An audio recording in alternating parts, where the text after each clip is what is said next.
Alright, synopsis. This is the downfall of Philos and the story of your life. Oh, this is a beautiful backdrop. By the way, let me know how the volume goes, okay? If it's too low.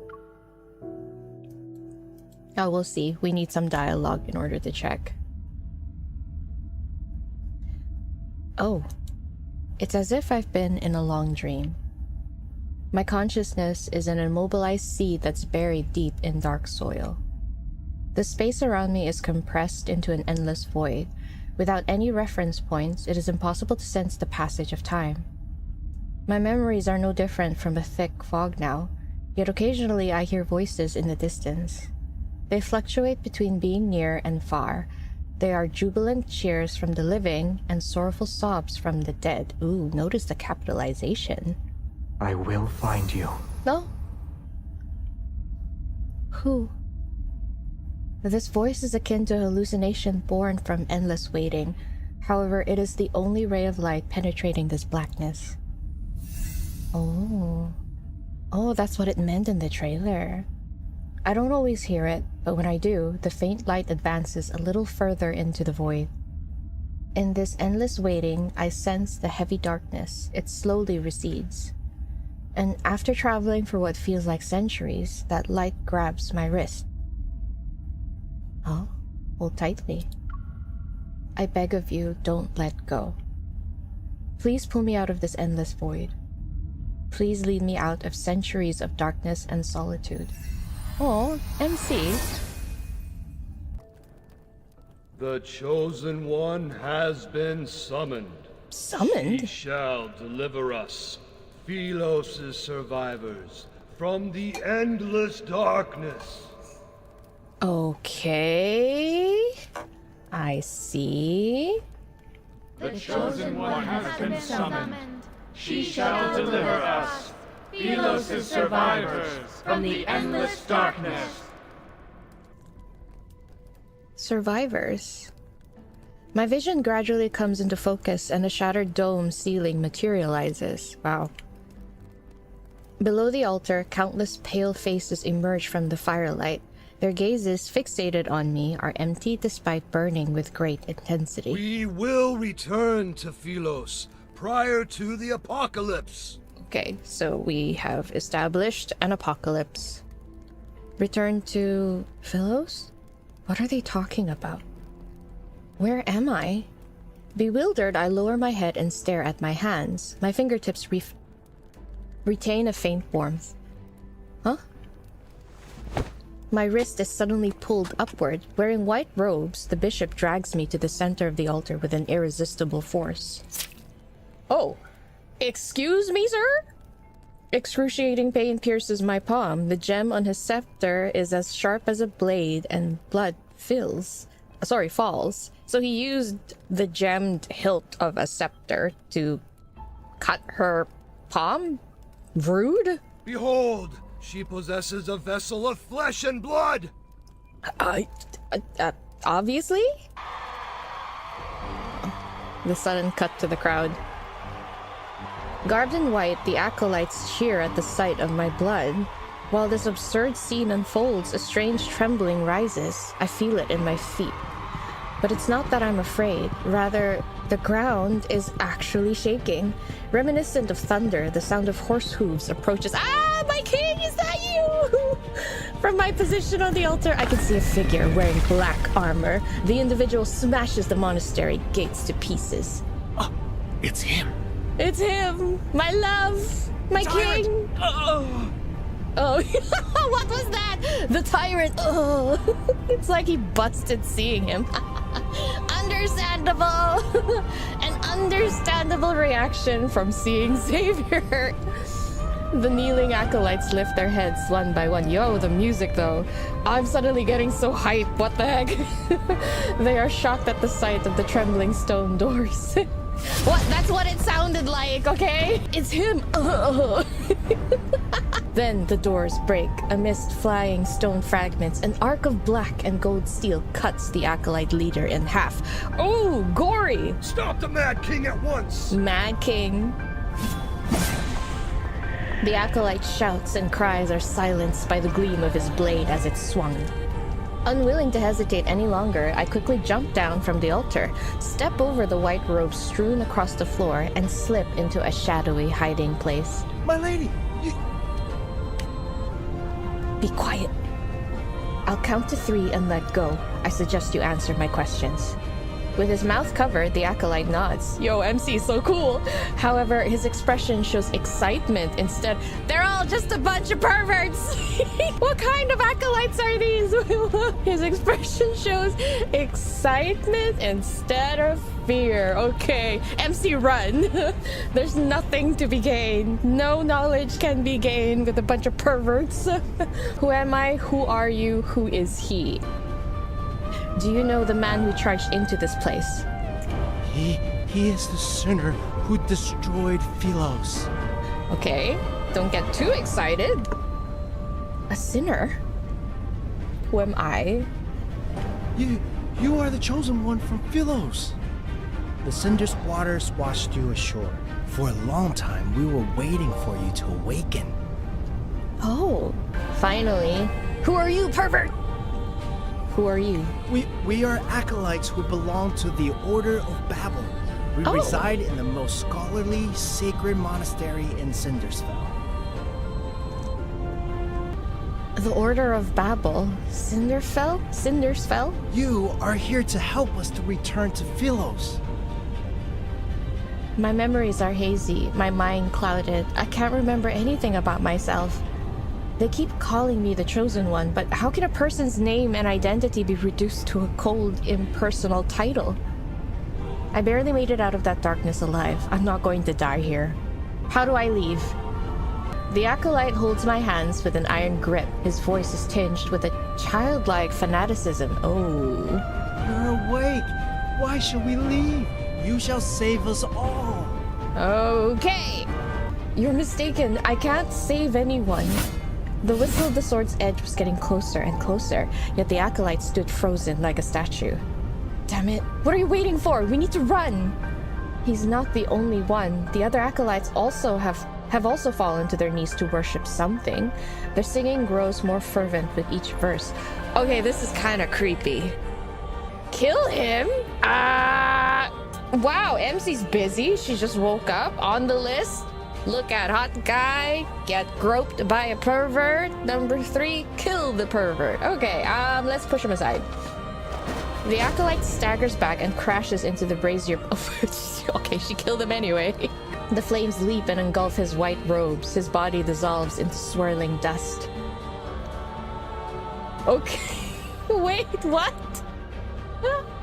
So the choices don't matter then, huh? These people, all of them are... I whip my head around to look at their devout expressions. Under the light, none of them casts a shadow. These acolytes and the old man who cut my palm earlier, the revenants. The Cindersfell they spoke of truly is a place inhabited only by the dead. How did she come to that? Relinquish that sword which is bathed in the blood of your brethren. If you do, I shall forgive your slaughter and absolve you of your sins. Oh, their souls. Ah, okay. But then how did we know that they're souls? Or this is just something that they tell us? Alright, okay, anyway. Oh. Sins. What crimes did I commit to become a sinner? Oh, that hit. Oh, that hit. I'm awake. I'm wide awake, everyone. Alright, what a jump start to my morning. Is teaching the dead to cease their incessant chatter a crime? You... So they're all dead. They're undead. I take a deep breath, force myself to calm down, and hide in the shadows. An assassin sought death at the castle. Was it your doing? Oh. They always waste their last breath singing the hymns you taught them. It is very annoying. I would like my assassins to perish quietly, please, is what Xavier is saying. Oh, I just realized my... Sorry. Ah, there he is! Oh, wow, that entrance. Hello, sir. Okay, everyone, are you ready? Bow to the king, bow. We shall bow to the king, bow, bow, bow. On your knees, everyone. Oh gosh, look at him. Oh, he's gorgeous. Using the narrow gap in front of me, I watch as the figure approaches the bishop. Philos' prophecy rings true. The Chosen One has appeared, and the land will be saved. Okay. This city, as well as your fate, shall... Firelight dances as long hair cascades from underneath the man's crown. A soft, gentle glow is reflected. I like how they emphasize the long hair. Your life is about to be snuffed. Where is this so-called Chosen One? Over here, my liege. I'm just trying to get prettied up. First, I need to powder my nose and all that.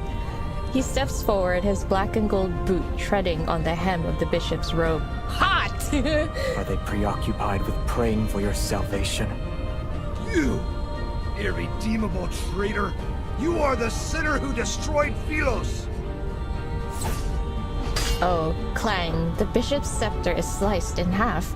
He backs away until he collapses against the confessional. She shall be the harbinger of your demise. You are here to die. That is where I must correct you.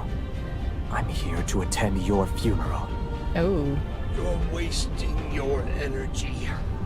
You cannot kill me, nor can you. Oh. Because he's undead, they just keep coming back. Everything seemingly comes to a standstill. Then, a corpse slowly settles onto the ground under the man's feet. It kicks up dust. The stifled groans fade while the night wind extinguishes the last flickering flame on the altar. The man slowly lowers his blade. Surrounded by sparks and dancing cinders, he descends the long staircase.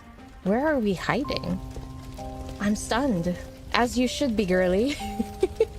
We are all stunned just looking at him.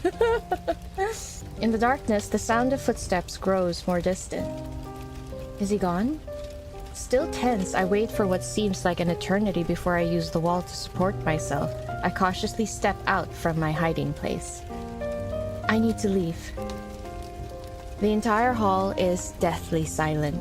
There's only rubble and a white robe on the floor. Stone pillars have collapsed. The flames creep along the spilled wax on the cracked floor.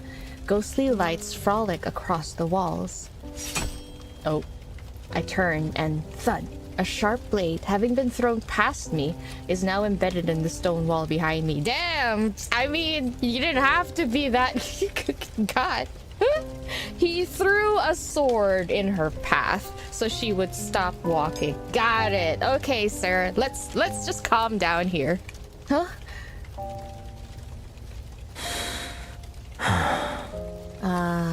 I wonder how he feels after seeing her for the first time. It must have been a crazy feeling. The night breeze plays with his long hair, but he doesn't move. He stares at me for a long, long time. Part of me feels as if we're not meeting for the first time. I could almost believe we're reuniting after being separated for years. However, this illusion is shattered by his next move. Oh, okay. Alright. How is it shattered? He looks to be so kind. Oh, wait, I'm sorry. Give me a minute. Nah, he looks so good. The man they called a mad king leans down. He lifts the tip of his sword and it touches my throat. Never mind! Only the dead dwell in Cindersvale.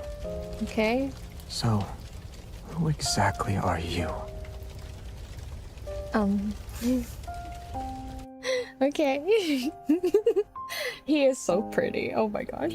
What would you think when someone you just met saying he knows you from your past life? I don't know, like, when it comes to things like this, but I think it's just my personality. I would prefer it when they just said so, and then let the person work through the disbelief, because that would take time either way, right? Just get it over with. A tale circulates every corner of Cindersfell. There was once a glorious kingdom called Philos. It fell during a... It fell during a war. Right, okay. Everything perished and a void swallowed the land. Death's shadow kept through every nook and cranny. Yet if one could find the tree of life that connects life and death, they shall be reborn. They'll be able to embark on a journey home. and the one who will be their guide and light the path is the chosen one of Philos. There he is. There he is again. Hello, sir. The sword rests near my throat. The slightest movement will kill me. Hot! You heard everything. Indeed. You are the chosen one foretold in the epic poems. Death approaches as an inexplicable rage boils within me. I grit my teeth and speak. Can the words of the dead be considered a prophecy? They're nothing more than last words, so she doesn't believe it. You want to kill me because I was crowned the title of the chosen one. He doesn't respond as he studies my expression. He reminds me of a hunter examining the desperate state of his prey in its final moments. Release me. Although taking one's life is easy, it's also boring. Many reverends have already fallen. You still need more playthings? They must pay the price for pursuing eternity. Ah. And as luck would have it, you've caught my interest. Cindersville can only be inhabited by the dead. You are alive.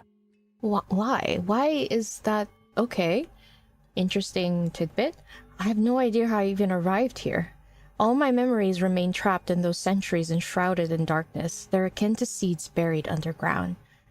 Lots of tree imagery. If you wish to slay me, then do it. I'll be able to join their ranks as a rev... Gambling with your life isn't how you properly threaten someone. Let's not forget, a death wish is an easy request to fulfill. And that this blade can only cut down the dead. Oh! Interesting. Okay. No wonder people hate him with a burning intensity. To be hunted even in their semblance of an afterlife saps away their chances of happiness. In any case, I have no intention of killing you. Truly. The wound on my palm reopened during our struggle. Blood trickles down my wrist. He pauses and furrows his brows as he stares at my wound. Then he pulls my hand to be right in front of his eyes. Is he like those fanatical acolytes? Has he not seen a person bleed in eons? Oh, that makes sense because they're all undead. He tears a piece of cloth from the hem of my skirt. With his gaze lowered, he wraps the makeshift bandage around my palm. What is he trying to do? Is this how you make people submit? You threaten them with the sword before offering bait? Don't move. I only stopped the bleeding. Your wound hasn't healed. Aww. And then he's back to being all soft. Answer me first. Ugh. I'm trying, guys. I have dreams to be a voice actress. He ties a knot over my wound, picks up his heavy sword, and turns to leave. My mind tumbles further into chaos. I jump down from the stone coffin and grab the corner of his cloak. Stone coffin? Did they keep her in a stone coffin? Why are you changing your mind again? He turns around. A moment passes before he offers a faint smile. Perhaps I'm wondering how someone who bleeds so easily could be a savior. I slowly let go of him. Don't! Danger lurks in every crevice here. Stay alert. Are you gonna protect me? I wish you luck. Bro! Wait! That was your cue to stay together, Xavier. That was your cue! The sky darkens as moonlight disappears in the canopy of trees. The thick, tangled branches obscure the paths ahead, but the scenery remains vivid in my memory. No matter where you are in Philos, you need only look up to see the imposing, gloomy castle. In its opulence, it stands with solitary majesty. The moon is bright here. Oh, sir? I was looking at a moon like this when I died. How was I slain? Oh. I can't remember. It could have happened on the battlefield. Oh. Or those monsters that bite people. Looking toward the source of the voices, I see 3 revenants hanging from withered tree branches. They sway in the wind with their chatter. Oh. I'm sorry, hanging? I'd like to think they were sitting on tree branches, not hanging. Who was the horseman? Can you tell me anything about him? The sinner of Philos. No. The tyrant who betrayed his own people. It's interesting they can't remember how they died, but this is the info, the tidbit that they remember. He is the scoundrel who stopped us from returning to the land of light and eternity. Defeat him and take his head. Everyone hates his very existence. Okay. Unsteady the...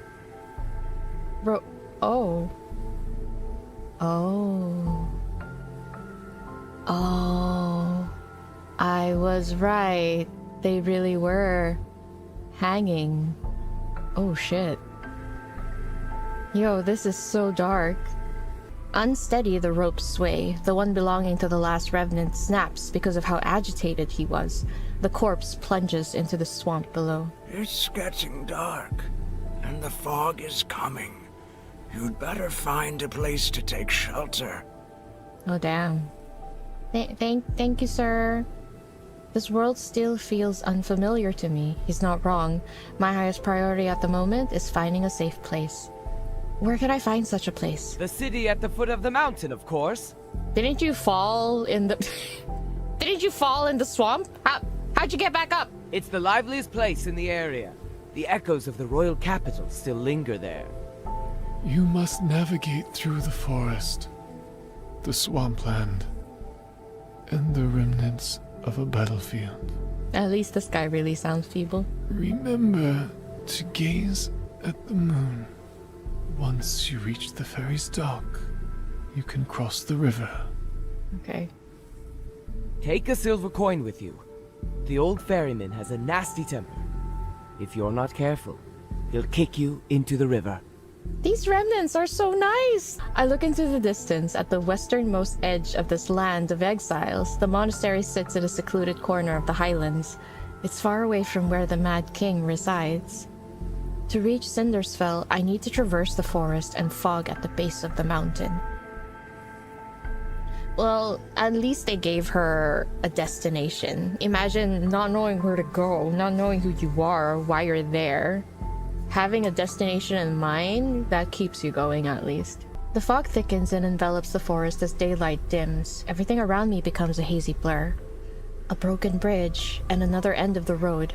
In the place of a crescent moon is one that wanes. Its reflection dances across the murky water's surface like countless spectral figures. Everything that falls into the water sinks without a trace, except for the moon's reflection. I mark a tree branch to trace my path. She's so smart. Then I turn around and continue my trek.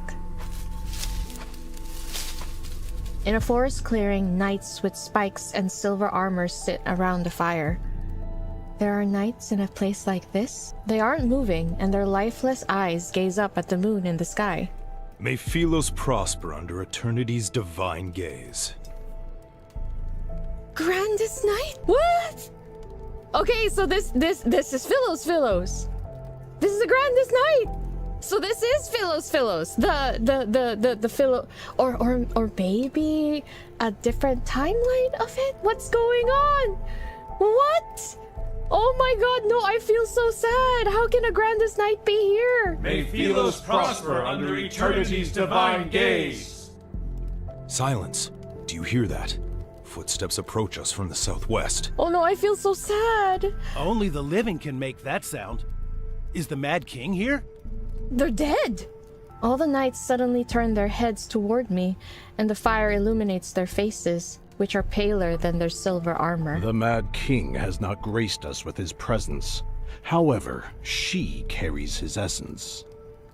Outsider, have you pledged your loyalty to eternity itself? What? She has no answer. She's a traitor to eternity. The suits of armor collapse as the skeletal remains within them begin to glow with an eerie blue light, leaping orange flames surround them.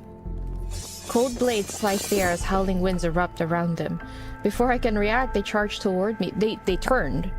Yeah, I think this is our Queen MC's Philos. So this is Xavier. Something happened between him going to Lincoln. Okay. And okay, sorry, this is getting really exciting. These knights in silver armor are revenants. Oh, okay, here we go. Let's go. Oh, she was fighting them. Huh? Brace yourself, my queen! Our king has arrived! Yeah, let's go. Slapped him in the face. Oh, wait! Gawking. Hold tight.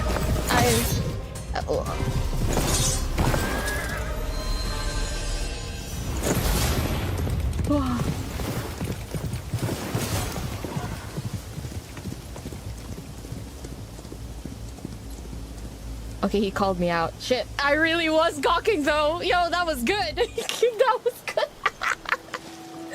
Oh, not done. Okay. Earlier you mentioned the price of pursuing eternity. The dead are trapped in a perpetual cycle.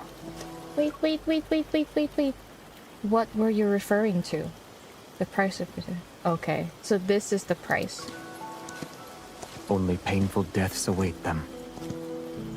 Leave while you still can, or you'll meet the same fate. Oh, this is so cool. We're on his horse. And he's like, oh my god, this is so... I can't. This is fulfilling every, like, medieval fantasy I have.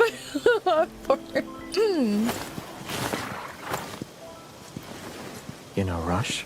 Oh, he won't let us go. Didn't you tell me to leave while I still can?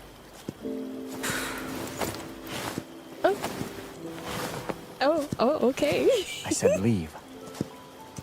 Not die. Oh. This land only cares about you walking into its trap. Sorry? They said the fate of the city is in my hands. I'm the chosen one. It's also my weapon against you. You said their fate is in your hands. Oh, the way he just... Wait! You can't do that! We're threatening you here right now. Don't do that! However, you're still in my hands. Okay. Is this form of etiquette sufficiently respectful toward the chosen one? It is adequate. I will allow it. Okay. Oh, yo, the horse disappears. I told you this place is fraught with danger. You need to be cautious. You bet he did that on purpose. I'm okay with it. Yes, of course, and people's intention... What? And people's intentions can be just as treacherous. Okay. Oh? So you've never heard of Philos' prophecy? I've heard more last words. Oh. Such as? Excuses from the greedy. The pleas of those on death's doorstep. Ooh. Confessions of hypocrites. Oh. Hypocrites. I feel like that's very important. Oh shit. Jump scare. Oh. They are but vanquished foes. I curse you. You shall never find deliverance. You will be devoured in the act of slaughter. He sounds familiar, honestly. So? May your last words come to fruition. Whoa. That was so cool. There's something about that whole scene that flowed so nicely. With wails and curses, the last of the remnants falls to his blade. The mist The mist disperses, moonlight illuminates the armor and broken swords that lie scattered on the ground. They bear the ancient patterns of Philos. Were they Philos' knights in the past? If you're their king, then why... Oh. I turn around as I speak. The man suddenly loses his balance and falls toward me. Catch him! The tip of a crimson sword is protruding from his left oh shit! Blood Oh, okay. Blood flows from his wound, and a faint black mist swirls around it. Is this from the revenants? You'll be devoured in the act of slaughter. His hand covered in an iron gauntlet grabs my wrist. I'm trapped between him and the tree stump. Oh, we're doing a 𝘾𝙗𝙪𝙗 already? Okay. 𝘾𝙗𝙪𝙗 in the forest. As long as they're a tree, 𝘾𝙗𝙪𝙗s will be possible. I'm trapped between him and the tree stump behind me. I can't move. Oh. Are you alright? When were you injured? He struggles to keep his eyes open, and although his gaze is slightly unfocused, his voice remains cold. Help me. I need to go over there. I would have done that even if you didn't give out an order. It didn't sound like an order, but okay. Why are you guys sniffing? What's wrong with you? After gathering enough fallen leaves and dry branches, I build a fire at our resting spot. In the fire's glow, his face is deathly pale. It's almost drained of color. Would you like to warm up by the fire? Aren't you doing that already, MC? No need. Do you need water? No. Bro, I'm just asking. Do you want to rest? Very well. If you won't sleep, then I will. The night is cold and damp, so I'll be borrowing your cloak. MC. In any universe, MC. I love her. He shifts slightly without saying a word. His eyes are still closed, but he does move to make room for me. Oh! The cold wind howls throughout the forest as it becomes fiercer. I hug my arms tightly, lean against his side, and act as if it's not unusual. Aw, MC! She's bold. You have a heartbeat, you breathe, you bleed. You're alive just like me. Oh, that must have been comforting to her. Is that why you didn't kill me at the monastery? Did you see yourself in me? He's so annoyed. He didn't seem interested in answering my questions. Ah, during that battle, his sword was the only weapon capable of slaying the revenants. No wonder that old man with the white robes wanted it. He did? Okay. While connecting the pieces of information in my mind, my gaze shifts to the sword lying half a meter away. It's a great sword that devours light. Aside from the back of the blade being thick, okay, the weapon itself is completely black. Mysterious runes are inscribed on the sword, and they surge with light whenever it's swung. Does your weapon have a name? No, it's just a sword. Yes, it is. Then your horse's name is Horse? He doesn't respond, and silence settles between us. What about your name? Should I just call you Man? I acted like I'd forgotten his name, just so I could bring it up. Did he ever tell you? Xavier. Oh. Despite knowing how dangerous this forest is, you willingly entered it. You have my thanks. You are mistaken. I am? Worthless rabble trampled on my garden. I cut them down, roots and all. Oh, well, I see. Gardening. Got it. His nonchalant tone suggests I'm the first person he spared. My unspoken words remain in my throat as my gaze shifts once more to the terrifying sword at his side. I'm sorry to disappoint you, but this blade cannot harm the living. Then, when you used it against me at the monastery that day, it was just an act of intimidation? Yes. Inexplicable anger rises within me, and I tug the thin blanket covering my body, his cape. The fabric in my hand feels unexpectedly heavy, and only then do I realize it's actually his cloak. Just as I'm about to let go, he slightly leans toward me. The edge of the fabric touches my fingers and carries an unexpected warmth. I thought she was actually using his cloak as a blanket already. The thick fog has dissipated when I open my eyes. A crescent moon hangs in the firmament and casts its light upon the embers of our campfire. He helps me onto his spectral steed, and we traverse the forest before the next moonlit night arrives. Whenever we encounter those revenant knights, they are swiftly cut down by his massive black sword. Xavier, Only an agonizing death awaits you. As we pass through a swamp, I see a dead tree that has half fallen. It's covered in the lingering souls of soldiers who died in the battle. He remains calm and spurs the horse forward. We press on. So he doesn't have to cut them all down, because it doesn't make sense. They'll just come back up anyway. It seems like these revenants aren't very fond of you. What crime did you commit to make them hate you so? To properly tell the tale, I'd have to start with the era in which they were truly alive. With a slight tug of the reins, he prompts the horse to leap across a ravine. I know they're afraid of your sword, but once the revenants are slain, where do they go? Nowhere. Once the phase of the moon changes, they'll come back to life.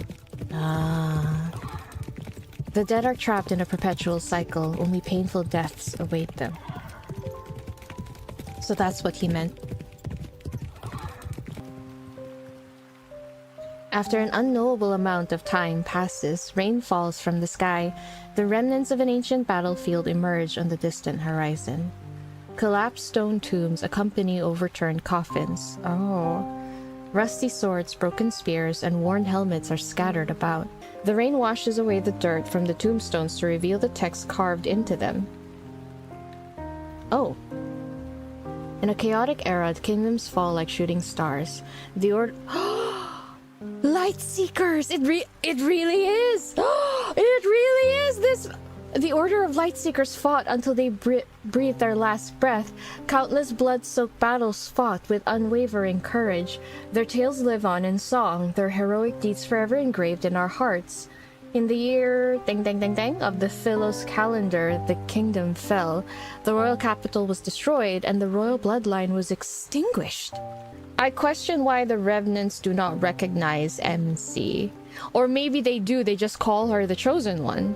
The knights are exalted, honorable guardians. They now rest in the silence of a long night.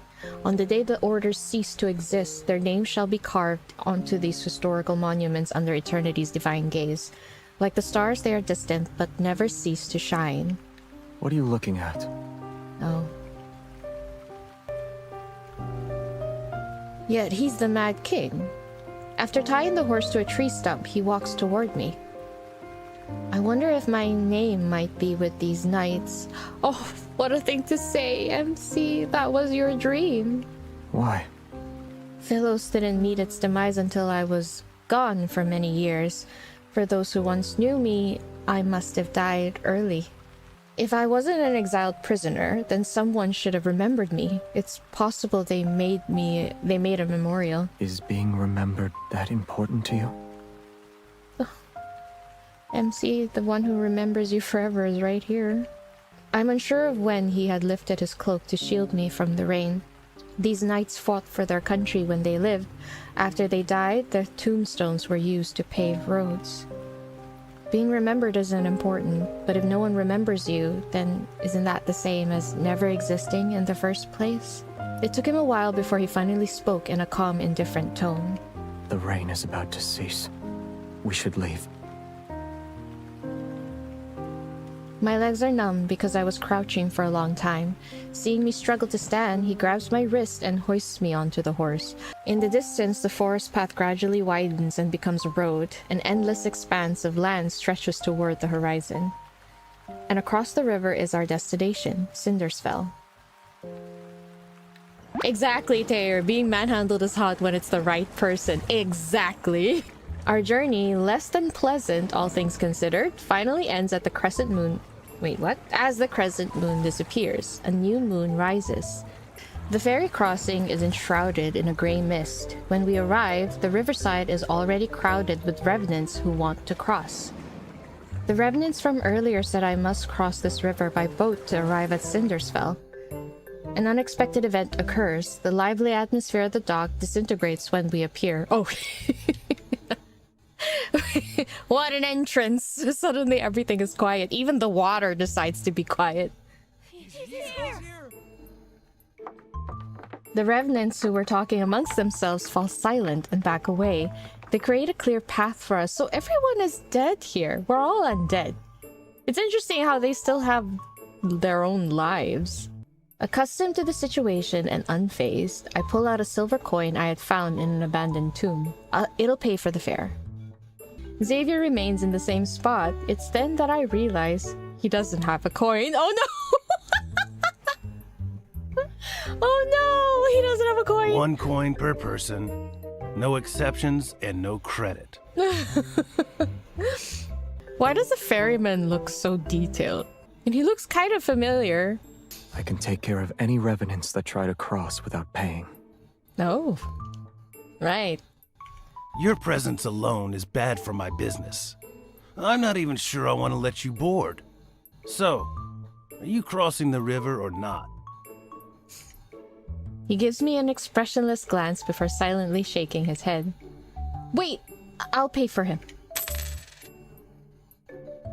The ferryman's expression changes subtly as his gaze lingers on me. He presses his lips into a thin line before gesturing for me to board the ferry.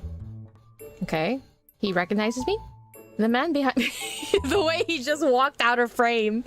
The man behind me doesn't say anything as he heads for the stern. I don't even get a word of gratitude. As soon as he steps onto the boat, however, all the revenants swarm to the stern. It starts to sink under their weight. Meanwhile, the bow, where Xavier and I are standing, rises. Summon your horse, Xavier. We need to level it out. Shit. Okay.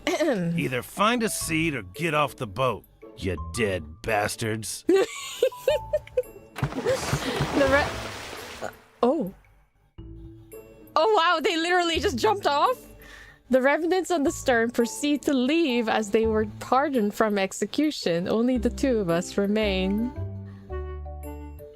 I see. In the silence, the small ferry moves across the water and disappears into the rippling moonlight.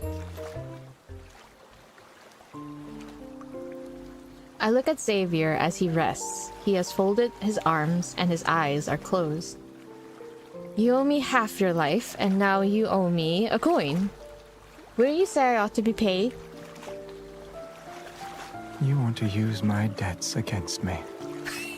I do indeed. I'm not asking for everlasting gratitude. I only want you to pay your dues.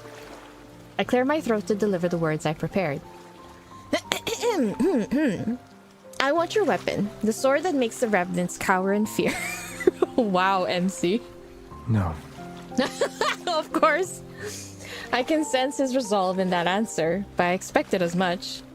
Since my first request was rejected, the chances of the second one being accepted are higher. Her brain is already working 10 times faster than the rest of us. She is smart as hell. If I can't have his weapon, I still need shelter if I am to survive.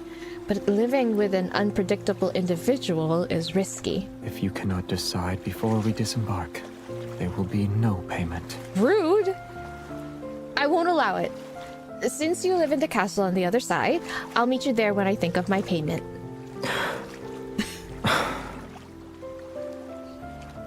He neither refuses nor accepts. It's as if he can see my innermost thoughts. Without a bond forged through hardship, this might be my only chance to request something from him. Before we part ways, let me offer you one piece of advice. If you want to survive here, don't offer your kindness so easily. He closes his eyes and he refuses to respond no matter what I do. Still the sleepy king. The fog over the river gradually dissipates to reveal a towering black castle in the distance. Just as the ferry is about to reach the shore, it strikes the shoal and rocks. My body lurches to one side. When my fingers touch the reflection in the water, ripples spread out and converge toward my fingertip. Huh? They coalesce into an elusive image. What? This is... What's going on? Oh, is it... Oh. Brightly colored flags slowly rise as white floor arrangement line both sides of the marble staircase. A young knight ascends the long staircase. Amongst the cheers of thousands, he ascends the throne. A hand places a crown upon his head. A lumen flora, the symbol of Philos' royal family, is pinned to his lapel. Just look at him so bright-eyed here.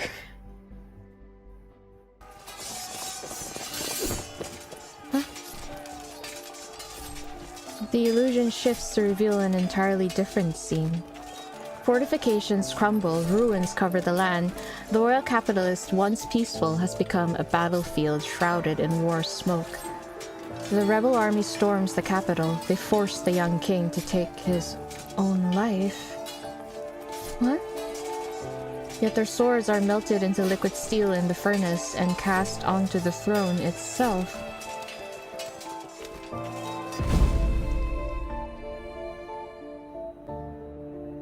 Peace is restored to the kingdom a century later. There are no more casualties from the war for hundreds of years, yet people have come to despise this monarch. The knight, once adorned by thousands, is now reviled. He is nothing more than a mad king. The boat is docked. You should get off now.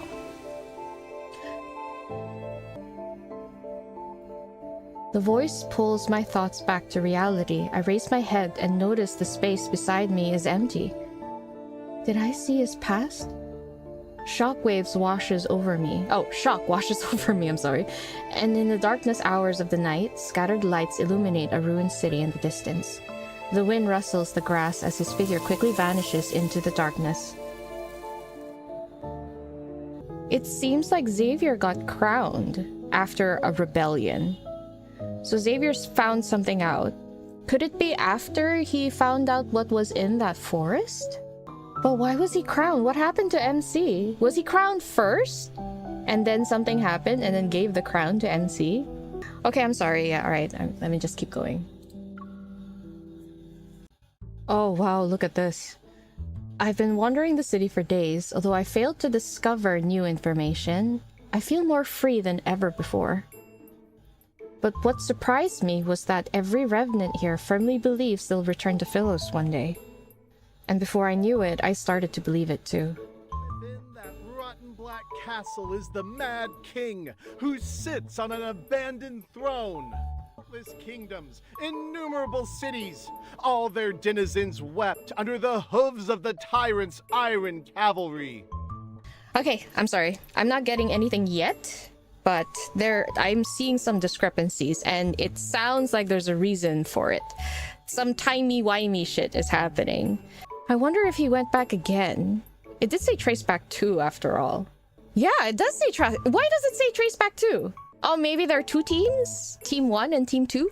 All will be answered. Okay, I'm sorry. All right, let me just keep going. At the square in the busiest part of the city, many revenants have gathered. I pull my hood tighter and move closer. The dead were turned into weapons. Their bones and souls are mere cannon fodder for his wars. Wow. When he confronted the Order of Babel, many of our brethren were reduced to ashes by his hand. So the Order of Babel is the one that are pursuing eternity, right? In the center of the crowd stands a revenant in white robes, passionately denouncing the Mad King's crimes. He's dressed as an acolyte from the Order of Babel. He looks familiar. Is he the acolyte who escaped that day? Will we come back to life next month? Unhand me! Wow. No more dissenting voices rise from the crowd. The revenant acolyte surveys the gathering before speaking with satisfaction. But we have received good tidings! Oh no. The Chosen One, who shall deliver us, has answered our call. She's already here! Anticipation ripples through the revenants, and some lower their heads to whisper a devout prayer. Most fix their intense gazes on the acolyte. They eagerly await his next words. Before the apocalypse descends, the sacred pilgrimage ceremony will proceed as planned. We shall reach the Tree of Life and return to our homeland. What is this pilgrimage ceremony and Tree of Life they speak of?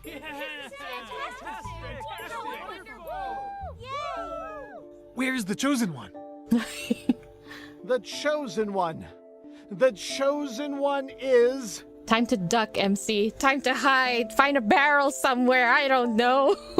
A sense of foreboding stirs within me. I turn to leave as I hear excited shouts behind me. Over there! Oh, damn it! The Revenant Acolyte points at me, and so every Revenant's gaze falls on me. She is the chosen one. Our prayers have summoned her.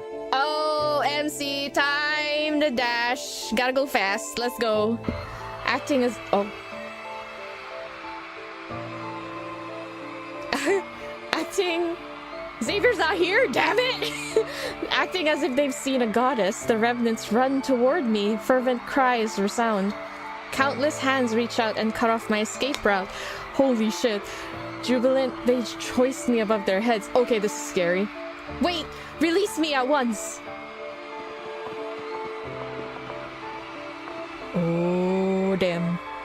The Revenants carry me to the castle perched on the tallest hill. I wasn't even given the slightest chance to struggle or escape. Okay. The Acolyte clears his throat and shouts at a half-open window located on an upper floor of the castle. The one who stands before you is the slayer of the eternal night. Oh no. The night of refulgence. Slayer of eternal night. The pilgrimage ceremony's shepherd. The ruler of fate. The shining beacon of hope to Phelos's countless survivors. She's got a lot of titles. And she will be your nemesis until you die. Our prayers have summoned the chosen one. Oh dear. Did he come up with those titles in the time it took to get here? The black window frame slightly stirs and a dagger with a cold gleam is thrown down. Oh shit! My castle is too small for your ilk. Only your chosen one can come in to slay me. What? And there will be a sea of blood if you let me handle the selection process. Oh shit. In the blink of an eye, the righteously indignant revenants scatter in all directions. Even the enthusiastic acolyte runs away and disappears like smoke. Okay. A chill runs down my spine as I look up. The figure near the window meets my gaze. I see they've made their choice. That was hot. I'm sorry. 1 second. Give me a minute. Resigned, I sigh inwardly and pick up the dagger. Open the door. Well, you did say you'd visit him.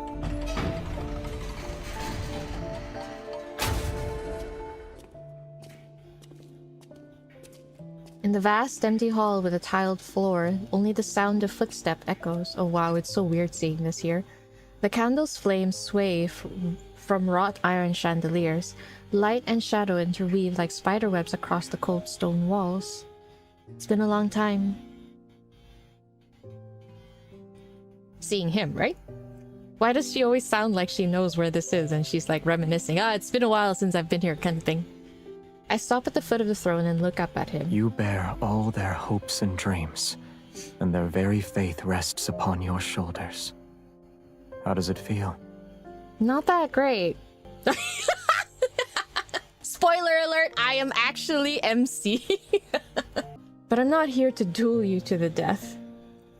I know what I want for that silver coin. A kiss, a night, a hug, anything. MC, let's be wise here. I step forward and meet his gaze. I try my best to appear confident. Yes, yes, all according to plan. Let's go. Your observations are correct. These revenants are in a cage made from their own obsessions. I can't save them, and I don't intend to try, since I have no interest in being the chosen one. Returning to Philos is my best choice. Once I'm there, I can recover my name, my memories, and myself. Why do they keep saying returning to Philos? Do they not think they're in Philos? Xavier, I need you to help me return to Philos. Is Philos important to you? Of course, it's my homeland and the only place I can remember. If the Revenants strongly believe they can return, then perhaps a method exists. I'm no different from them if I can't remember everything. Anything, sorry. Let's assume this Philos you desperately wish to return to no longer exists. What then? Is he reminding me, or is he trying to make me give up? You have my permission to stay here. Though, we need a relationship that binds us since we'll be together for a long time. I'm down with that. What would you like to label it? Lovers? I'm fine with that. I agree. As soon as he lets his guard down, I quickly agreed and scrambled in my mind for a role that can connect me to the king. Minister, attendant, knight, or a loyal subject? Is she really gonna just say queen? In any case, I'll need time before I can give you a satisfactory answer. That figure, surrounded by countless blades on the throne behind him, simply let out a faint laugh. What? Someone's here? Someone's watching us flirt? Crap. Are the swords on your throne truly mementos from assassins? Do you want to leave one yourself? Our conversation hits a wall. I clench my fist before turning away with a smile. I'll just pretend I didn't hear him. By the way, can I have a room that has access to fresh air? I'll allow it. Relationship status is complicated. After I entered the castle, the underground gambling den began taking bets on how the Chosen One would die, getting thrown into a forest with evil phantoms only to be devoured, sinking to the bottom of the cinders, or dying because of his massive blade. These 3 deaths are ranked with different odds, but they're at the top of the list. No one believes the Mad King will let me live. If the Chosen One dies, then it means they weren't the real one. So they'll wait for another. However, if the Chosen One survives and escapes from their enemy, that means... Oh dear. The revenants from the land of exiles cheer. Their dreadful suffering will finally come to an end.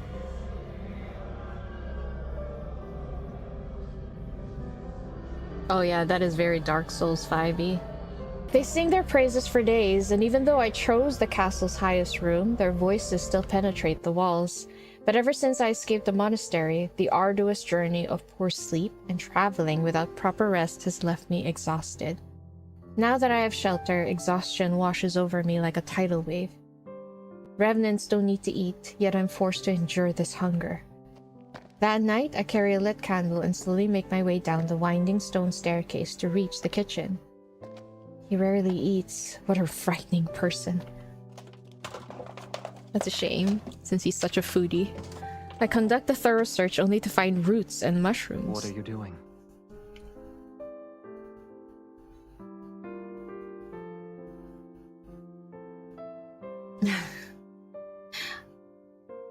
Don't you need to sleep? I heard music, so I decided to investigate. Oh, the stomach. What instrument is that? The sound is unique. It's called hunger, you jackass. It's the wailing of a hungry ghost. Wow, MC is literally me.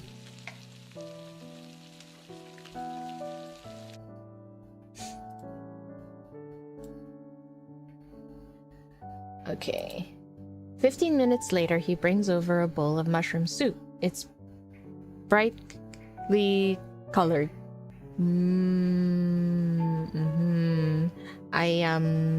I would not eat that, MC. My years of anime watching and fantasy book reading has taught me that colorful mushroom soup means DEATH. This is all I have. And he gave it to her. We gotta eat it, guys! It's alright. I'm not a picky eater. The taste is rather strange, but I've been starving for several days. It's nothing short of a rare delicacy. See? We can appreciate it. Oh. Oh no. Oh no. Okay. I take it back. I take it back! This is an assassination attempt! Once I swallow a spoonful, my stomach begins to churn violently, and the entire world seems to spin. Oh no, oh no. Bizarre, otherworldly visions appear before my eyes! Revenants dance in the air, and Xavier's black cloak suddenly transforms into a giant floating blanket. Oh no. MC is high! Oh shit! Oh, another flashback. Okay. In this dream, I saw Philos again. It was far away from me, yet it was still beautiful. Walls of brilliant snow white surrounded the city. Towers loomed in clusters, their vibrant flags fluttering. The streets gleamed with a soft radiance. A procession of silvery white knights slowly navigates through the street. Covered in flowers, they head to the ancient royal capital. The knight who leads them is surrounded by people. It's impossible to see his face clearly. He carries a certain air. Although he has returned from his journey, his presence is strangely familiar. You can go on ahead. Oh. I'll join you once I've seen her. Oh. Oh. My heart is breaking. Oh. Oh, look at him. He's so starry-eyed. Why is this so emotional? The sun, moon, and stars revolve as he turns around. My vision blurs, and the white city walls transform into a clock tower bathed in the sunset's glow. He turns around, sees me, and smiles. Before I can recognize them, a flock of pigeons fly past us. God damn it, pigeons. Their flapping wings obscure his eyes. Thought you'd never see me again. No. No. Oh, this is so much. This is so sad. I think it hurts even more because you see what happens to him. Oh. Oh, my poor Pookie Bear. I open my eyes and I feel like I was in a very long dream. I see the hem of a black garment as it casts a graceful arc under the candlelight. That man is looking at me. It's as if he stepped out of my dream. Oh, she recognizes him. I have an antidote. She really was poisoned! Damn! In his hands, he's holding a bowl of medicine that gives off a faintly bitter scent. I don't know, this just sounds like a second attempt. God. In his hands, he's holding a bowl. Although I've returned to my senses, I'm at a loss for words. I already tasted it. Misinterpreting my thoughts. Not really, he kind of nailed it. He speaks in a calm tone. I hesitate before reaching out to grab the hem of his clothes. I squeeze it a few times. No. No, I'm not a hallucination that appeared because you were poisoned. Oh.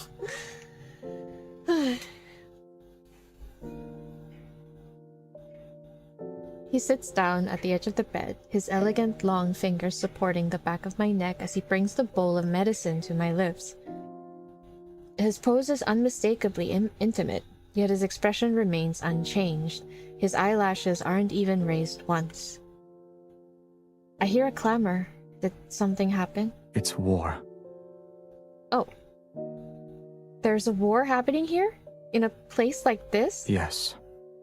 Okay. Some of the revenants harbor obsessions from their past, waging war relentlessly. They never really die, and they don't stop. Oh. They were once your subjects, Your Majesty. Why do you make it sound like it has nothing to do with you? Listen. The loudest voices belong to those trying to find a way to rescue you, the Chosen One. If you die here, I'm afraid my moments of peace will significantly decrease for the next month. The light flickers on his face as he picks up the bowl again. Open your mouth. The slightly bitter liquid spreads across my tongue. He gives me a sidelong glance, but he doesn't look away until he's confirmed I finished every drop. During the days I've been bedridden, outlandish rumors have spread throughout the city. The Mad King has become the Chosen One's servant. What? The Chosen One risked her life. The Chosen One has made a great sacrifice? They've misunderstood my actions from when I picked up a dagger and stormed into the castle. The revenants are so moved by this supposed heroism that they gather at the riverside below the castle every night to sing their praises. Oh my god. They are annoying! When he gets annoyed by their wailing cacophony, he occasionally heads out with his sword in hand. He returns quickly, and their voices disappear. Either they ran away or he dealt with them. God damn.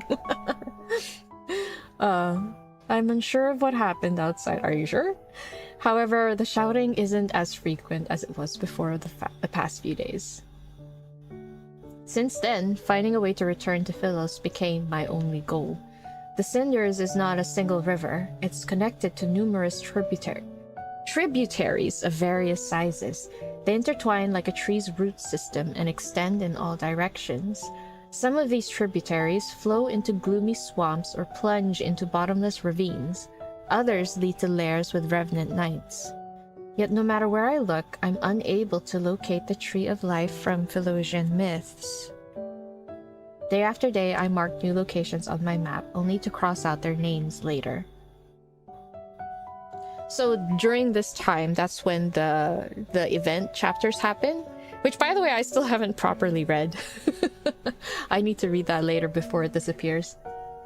Exhausted, I climb down the castle wall. The moon has already reached its zenith. A figure is in the garden behind the castle. His hair reflects a faint luster under the moonlight. Is that Xavier? His interests have changed as of late. Instead of killing others, he grows flowers. Aww. Oh no! Is he still thinking about that field of flowers in the Luru?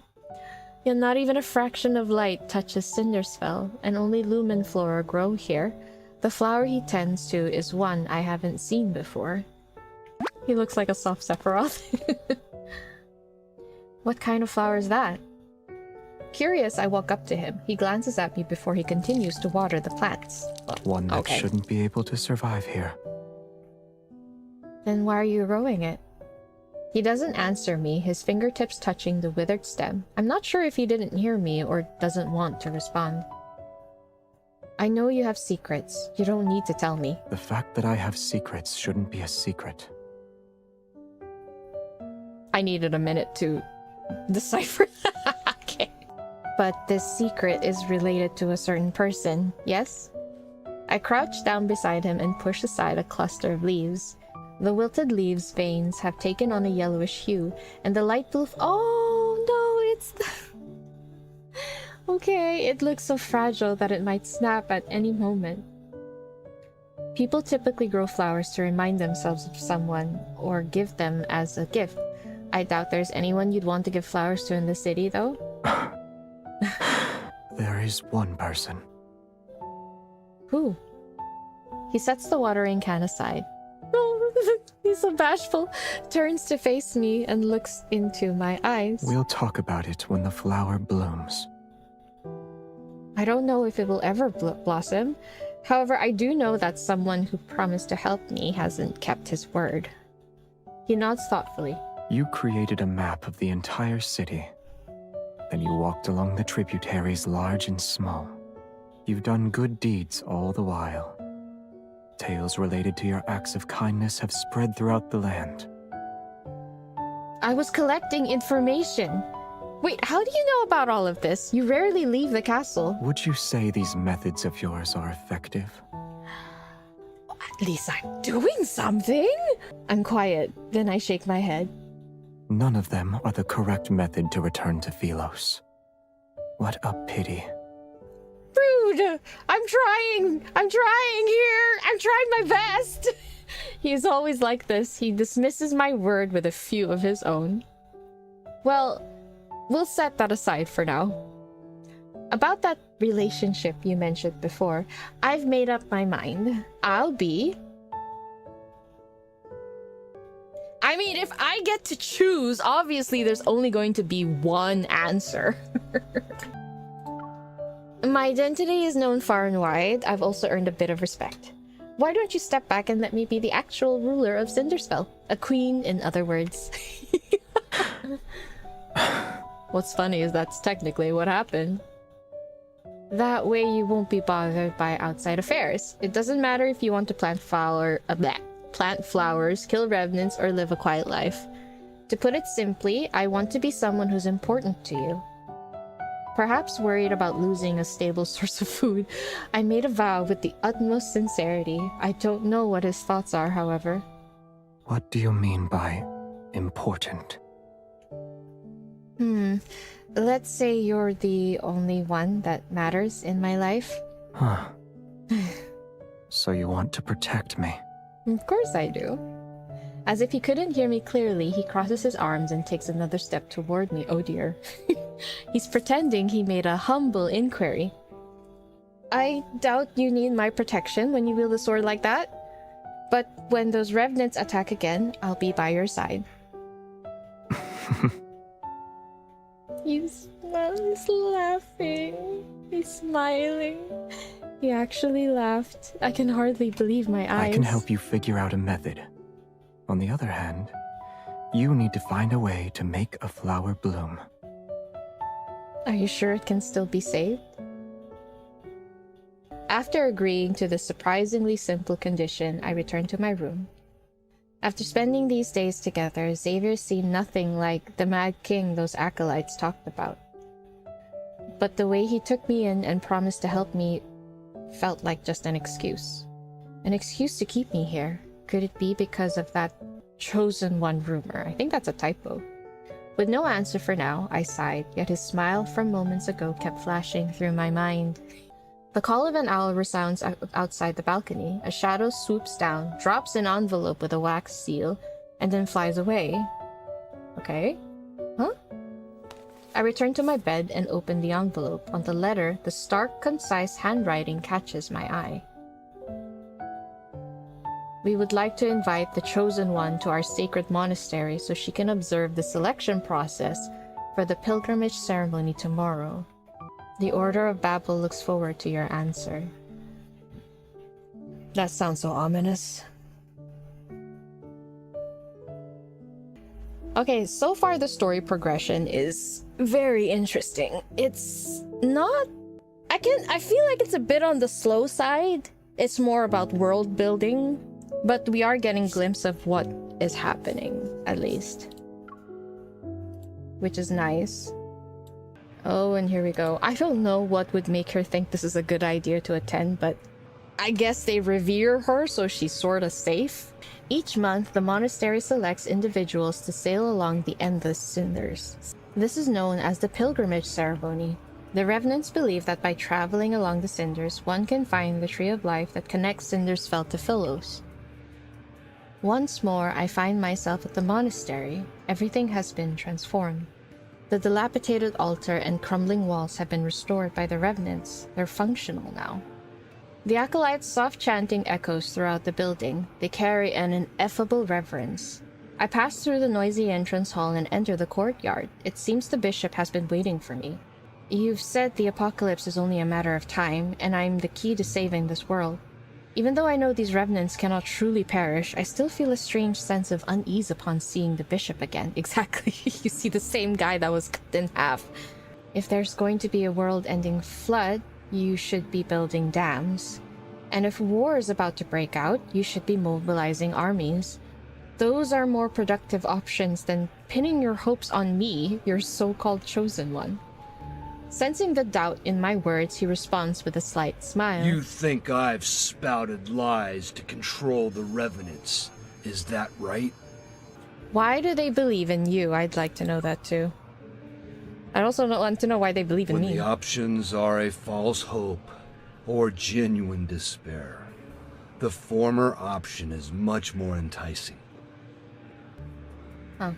You have the freedom to choose your path. We shall not force you to bear the responsibility of being the chosen one. We are incapable of forcing you, in fact.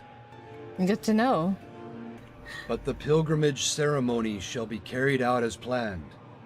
It will be held during the next full moon. He smiles before removing the key around his neck. He places it in the palm of my hand. Memories prove one's existence. Yet those who died here are trapped. They can never create new memories. If you cannot understand our faith, then I implore you to visit the underground library and see for yourself. For several days, I immersed myself in the sea of books. Although I found no records related to the pilgrimage ceremony, I learned what happened to Philos during my absence. In the beginning, the energy needed to extend the planet's lifespan was almost depleted. Ah! We're actually getting answers! Beasts called wanderers grew increasingly violent and occupied most of the planet. Even an immortal planet sustained with energy would fail to escape the fate of decline. After 200 years of silence, a young woman with not a drop of royal blood ascended the throne. This is MC. Under her rule, Philos reclaimed its former glory for a time. This period will later be called the Morn Era, okay? However, historical records about her are scarce. They've only managed to preserve the magnificent spectacle of her coronation. Her life and fate were seemingly erased by an invisible hand. There is nothing but a blank void. The situation in Philos grew increasingly dire as time passed.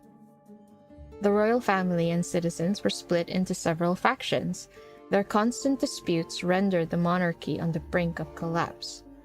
Natural disasters raged while fires of war burned without end. The flames of chaos swept across the land and destroyed the last vestiges of the old world order. The last monarch of Philos was an undefeated arbiter of judgment, yet he was the tyrant who supposedly led the kingdom to its demise. So this is a monarch after MC. The tyrant addicted to bloodshed, the embodiment of corruption, a fallen god who was devoured by the dark. They're talking about Xavier. This must be Xavier. In every historical record about him, the fall of Philos is almost universally blamed on that king. Yet, as I carefully read through the list of crimes, I feel as if he can't be blamed for everything. What part of the text made you stop reading? Startled, I looked up to find the tyrant himself. He's leaning down from the balcony above, and his gaze is fixated on me. Why are you here? My only important person disappeared. Was I not supposed to look for you? The way, even in the current timeline, he is just like that. Literally, that's what he's doing. Damn. I noticed the young acolyte who served as an attendant has dozed off in a corner, book in hand. I walk over to him. He doesn't realize that the Mad King is right there. All these meticulously detailed accusations and atrocities, they read more like fantasy than history. He neither confirms nor denies it. He jumps down from the balcony and picks up a book. I can only imagine what expressions the acolytes would have if they saw him walking around as though he owned the monastery.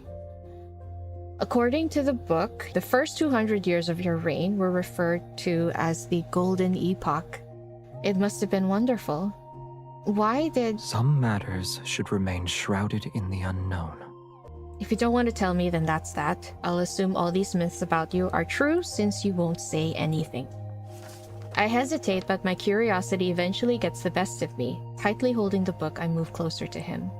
So what happened to the royal capital of Philos? It was destroyed. Okay. What about the holy sword of the goddess? The statue was shattered. Ah, that statue that they prayed to. Astrian Knight Academy and the oaks behind the Star Hunter's main building?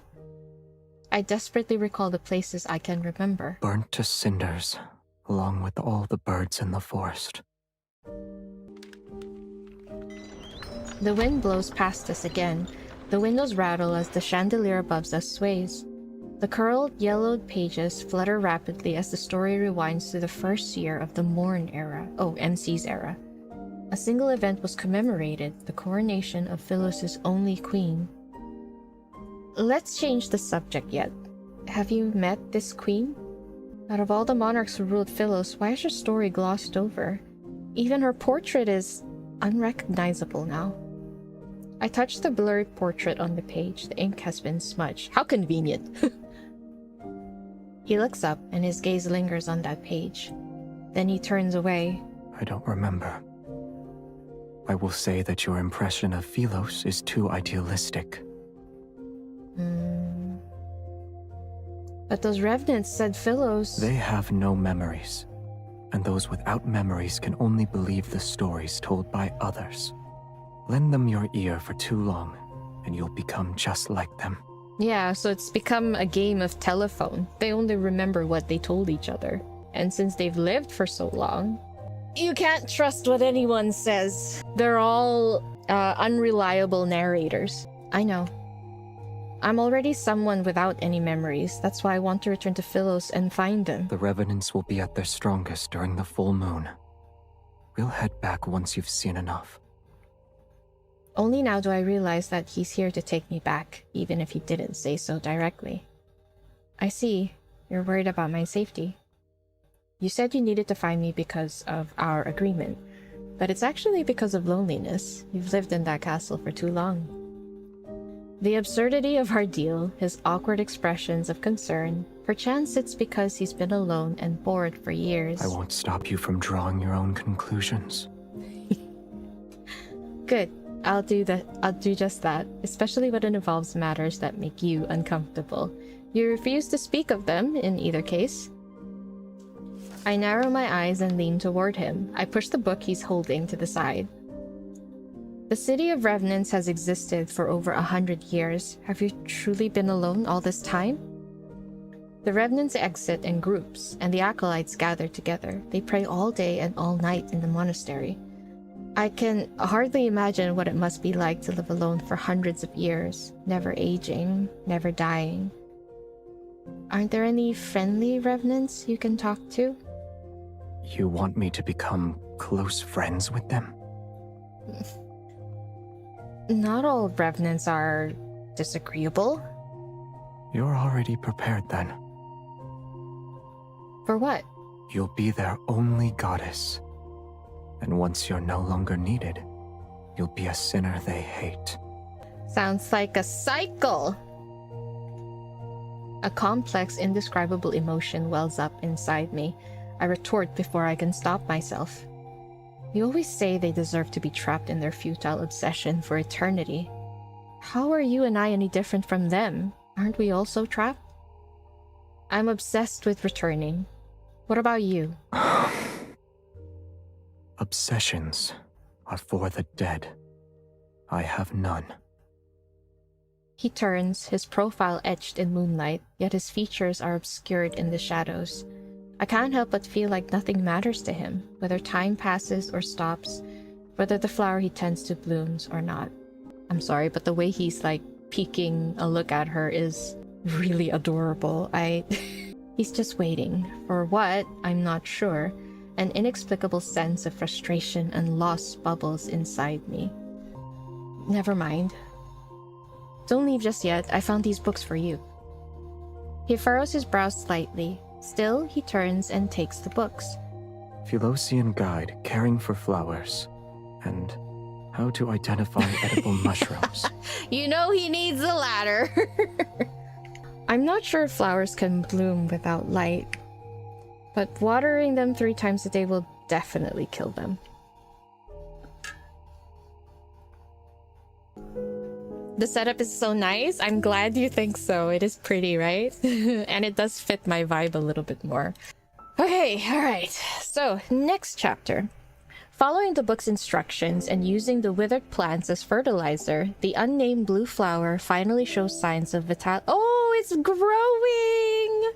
It's grown taller since yesterday, and its leaves unfurl with a hale luster. What are they called again? Wavy star leaf? Wavy star leaf? I know people were a bit upset about the flower's name changing. Days pass. Before I know it, it's time for the pilgrimage ceremony. Outside the city walls and along the riverside, over 100 tents have been set up. It's to accommodate the thousands of revenants who are here to witness the ceremony. After praying at the monastery, the pilgrims and acolytes descend along the ridge. They carry blessed lumen flora. The procession covers a long distance, singing hymns to praise Philos. They walk with carefree steps and carry lamps throughout the night. The lights in their hands form another river. Oh, like a light river. They flow through the dark forest and across the swamp. Wavy leaf sea lavender. Thank you guys. Thank you. Why do I feel happy and sad? Oh no, you're making me sad. We have our faith. But faith is fragile. It's like a flower or an egg. One careless moment is all it takes to break it. That is so sad. What's an Jeez. egg? I can't remember anymore. But it doesn't matter. We'll be returning to Philos. Oh, wow. You really cannot trust these guys, huh? I mean, narratively. Moonlight flickers across the mountain ridge as a gentle breeze passes. Dazzling silver robes sway back and The forth. Chosen One is attending the ceremony. My lady, why did you bring the Mad King with you? Trying to reform him must be a tiring endeavor, no? Reform him? Oh no. I'm unaware of the new rumors that are circulating the city. I respond with a sheepish smile and lower my voice. Rest assured, he has renounced his old ways thanks to my guidance and spiritual cleansing. The young revenant's expression becomes one of astonishment and admiration. I gently tug Xavier's sleeve. He glances at me and chooses not to expose my lie. That's wonderful. May Philos prosper under eternity's divine gaze. Dissonance that he goes around killing them and they're afraid of him, and yet they walk around and gossip about him in his face. I mean, that's the reality of immortality. At one point you get kind of reckless with life itself, but to Xavier, they're not even alive anymore. Looking at it as a spectator, it's very jarring and kind of scary. Why do the revenants always say weird things? Ready to depart, I pull on Xavier's sleeve, yet he opens his mouth. What if your eternity's foundation involves sacrificing others? Oh, he's talking about... Okay. Nonsense! Philos is the embodiment of eternity, and everyone possesses an immortal soul. That's the thing, they don't know. Even if some are sacrificed, they're necessary and justified. Never mind! I can see the people finding out the truth and being okay with Queen MC sacrificing herself to Philos. And I can see why that would piss him off. I mean, it would definitely piss him off. Is that it then? Did MC sacrifice herself to Philos to keep them going? And when Xavier came back, it was too late. I feel bad for the people, but at the same time, this is like Omelas all over again. But it's a little different because they're not entirely ignorant. They're not ignorant. In fact, to them, it's justified, which is even scarier. So I guess that's why Xavier said that. Imagine being their savior, but then one second you're the sinner. What if Queen MC... But you know what? Knowing Queen MC, she would have just jumped into the fray. She would have gladly sacrificed herself, and that's the scary thing. I feel so bad for Xavier, seriously. How can we fight against the emptiness of time without immortality? How can we explore the universe? Assuming eternity does belong to Philos, then why did you and the others die? Yeah. Unable to refute his argument and intimidated by his sword, the young revenant stomps her foot and storms off. Inside most of the tents set up along the river are statues of Philos' royal family from throughout the ages. They're near the witnesses who are attending the ceremony. These royal statues are crooked and misshapen, their features indistinct. Maybe it's because most revenants have a poor memory. Did they make it? See, they keep saying return to Philos. Yet this castle and the inside looks like the inside of Philos. And then the statues are crooked and misshapen.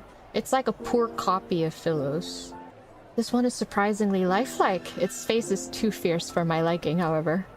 I approach it and examine the small wooden figurine placed in the back. For some reason, it has a wooden stake in its chest. Why? The last king of Philos, the man responsible for Philos' downfall. So Xavier is dead. An indescribable emotion stirs. I pull out the wooden stake and place the figurine in the brightest, most prominent position at the center of the statue's base. I walk a bit further and more revenants offer me flowers. Despite my attempts to refuse them, I eventually accept each one. Can you even carry all of these flowers? He furrows his brow, but still takes the heavy bundles from me. More revenants gather by the riverside.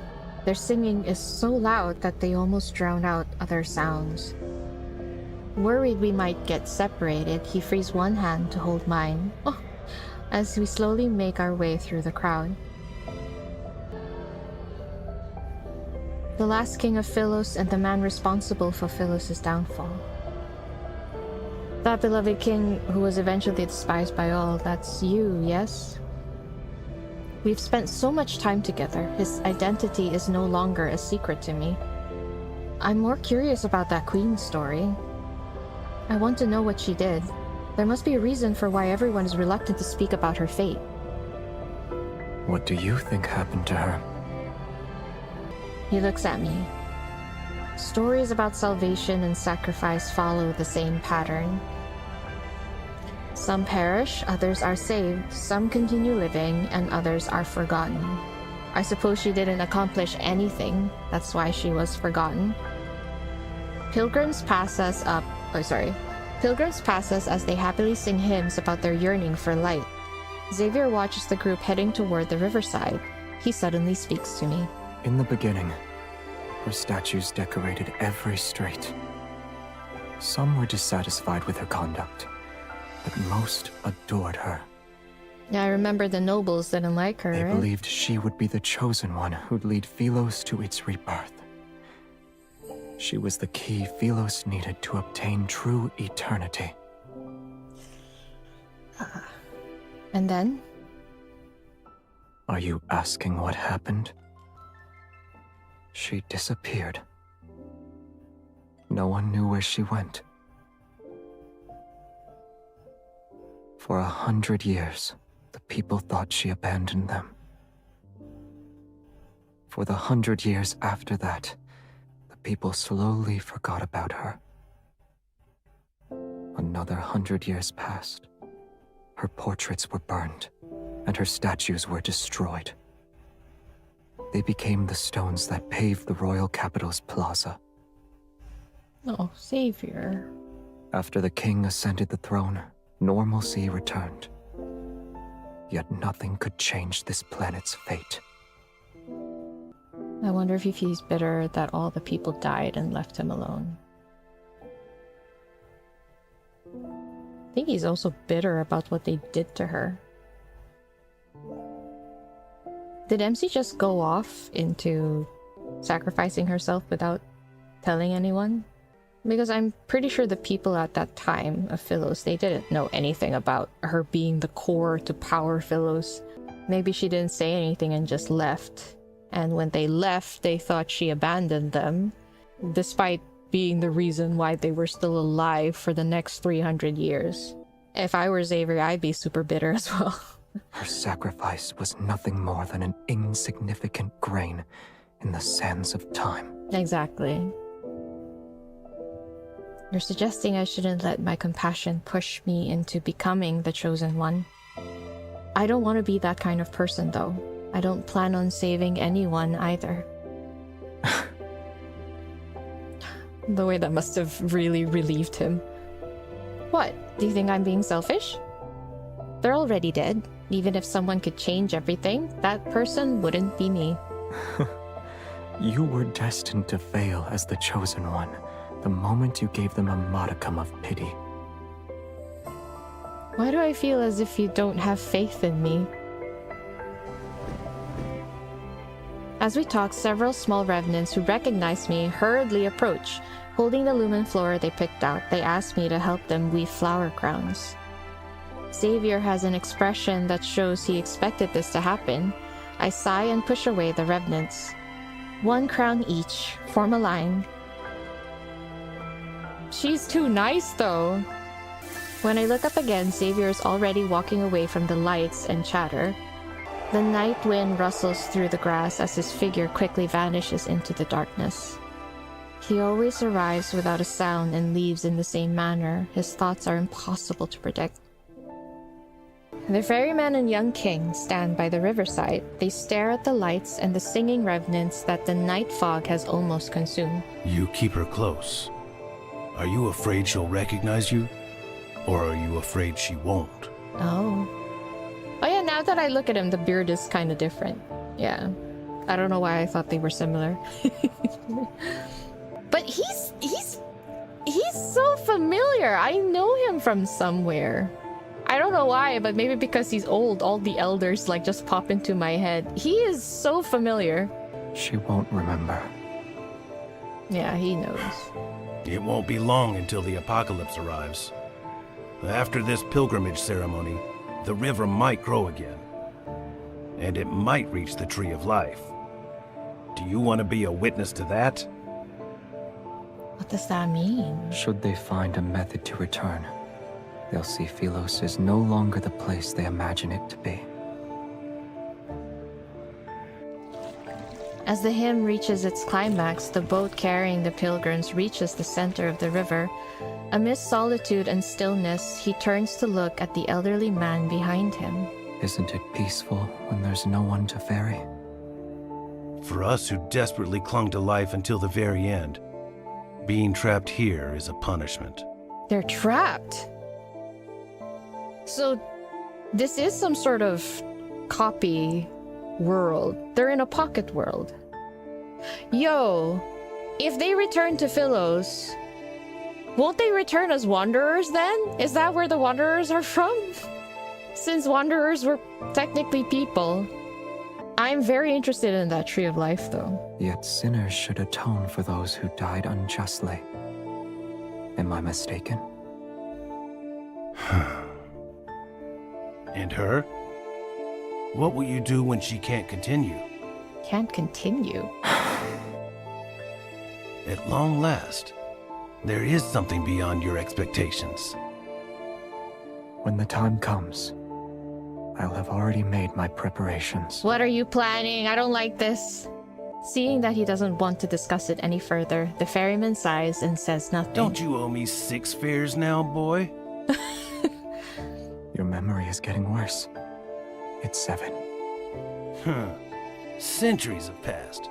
Yet I've never seen anyone pay your fare, except for her. Where to? I won't ask for a coin this time. His boots tread across the moss dampened with night dew. He heads towards a bustling area with lights and voices. Nowhere. I'm waiting for someone.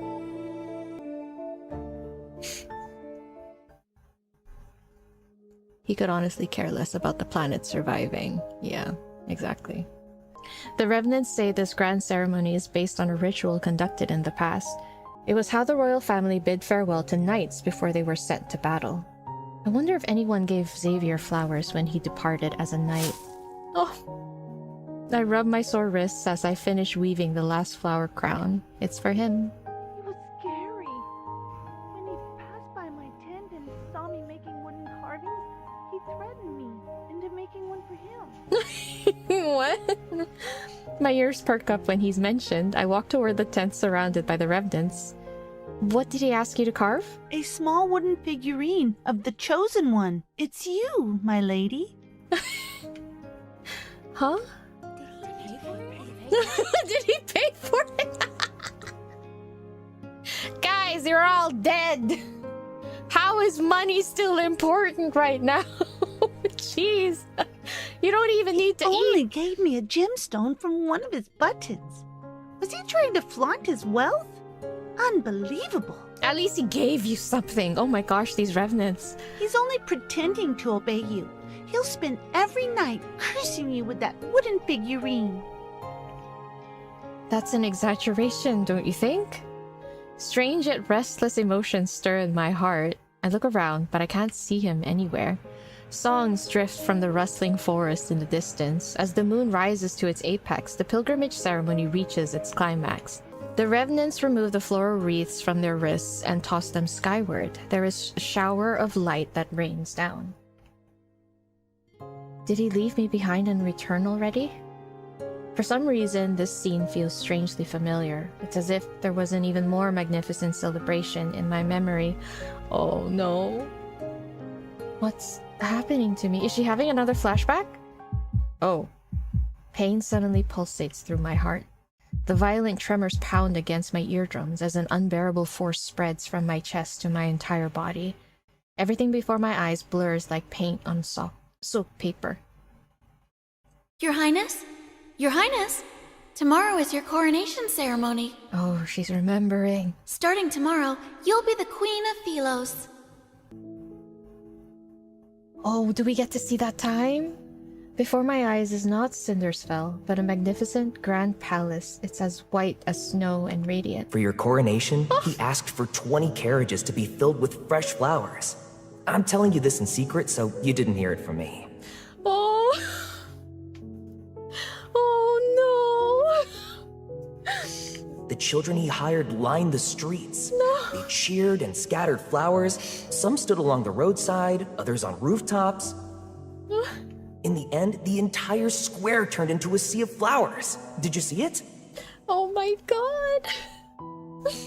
Is this my memory? Are they talking to me? Wild winds sweep through the area and toss aside the already weightless bodies of the remnants. They tightly hold their hoods as they gather around me. It's the chosen one! My lady!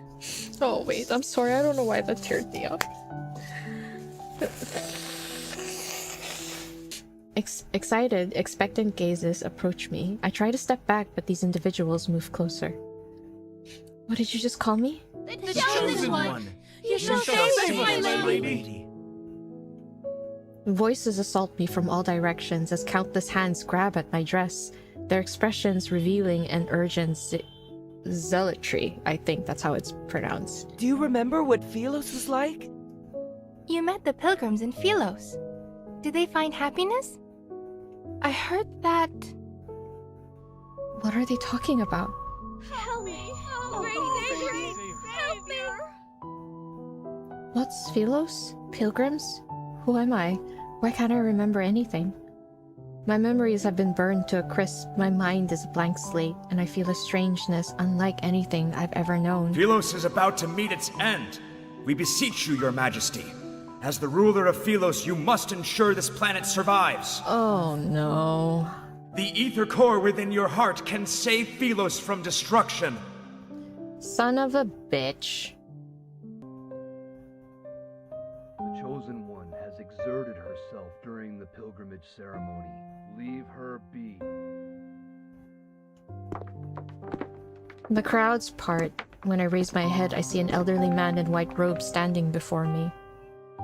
I don't understand why he's smiling. Wary, I step back. Take her away. Excuse me?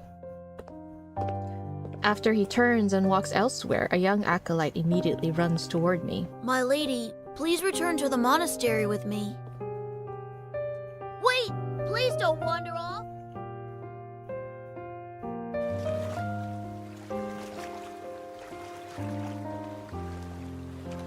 I kneel on the moonlit grass and stare at my reflection in the river. The face reflected in the water is unfamiliar. The clothes I'm wearing are unfamiliar. Even the crown on my head is unfamiliar. Within the rippling, blurry reflection, numerous shadows stare back at me. She's losing herself a little bit. Come, become one of us. Oh dear. Shadowy hands reach up from the water. They pull and tug at my clothes. Become nourishment, just like us. These are the ghosts of the past, sacrifices? My thoughts, too, feel as though they're being pulled by countless decaying hands. I'm slowly sinking into a whirlpool. Why are you here by yourself?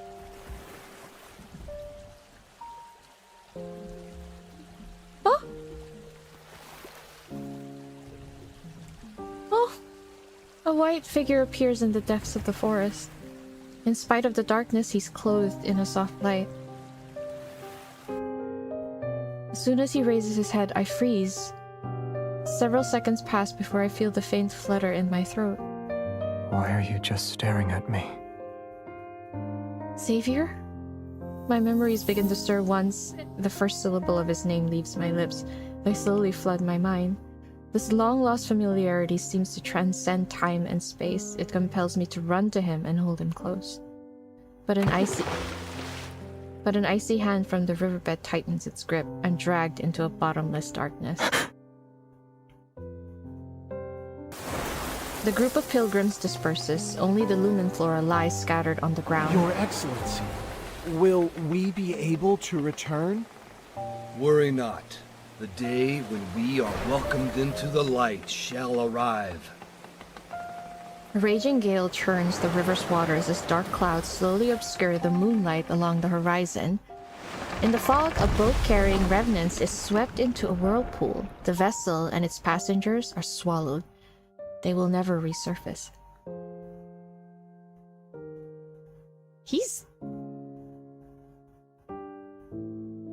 So when they said you've met the pilgrims, okay, obviously that elder is sending them to their deaths, but I wonder if it's because he doesn't know? Or he does? What is going on? The chorus of voices comes and goes like the ebb and flow of the water. It's close before suddenly becoming distant as it gradually fades into the depths of a murky consciousness. When I wake up again, I find myself lying by the riverside. My sleeves are soaked with cold water. Was I unable to remember anything before? As an outsider, my memories slowly fade away just like the revenants. Wait, Xavier! I freeze before I sit up and look around frantically.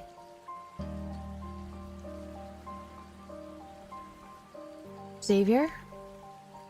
No one answers. I stand and start my search. I soon spot a familiar figure in a nearby field of flowers.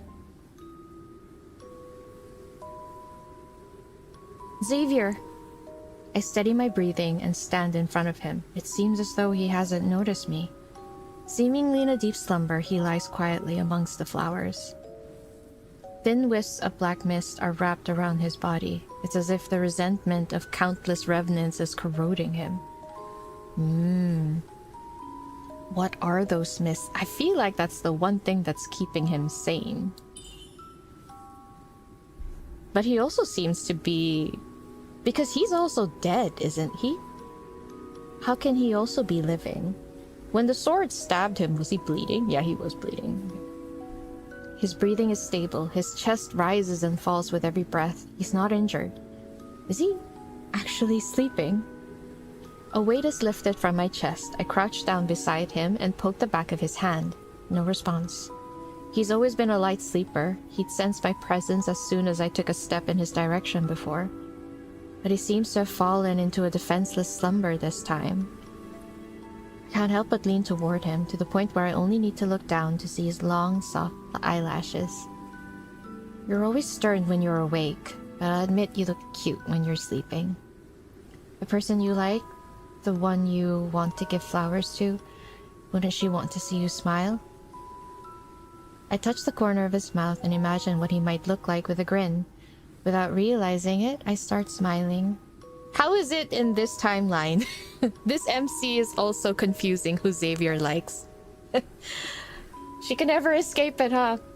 Did you say my name? Or was I imagining it? Xavier, who exactly are you?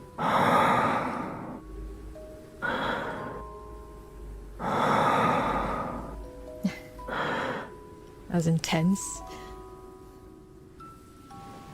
Deciding to set aside these unanswerable questions, I lie down beside him and touch his hair. The strands are entwined around my fingers, and I begin tying knots one by one for him. Next time you give me a cold look, I'll just think of how you're letting me mess with you right now.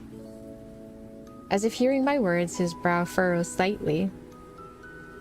Keep sleeping if you're tired. Oh, wow. Oh. Oops.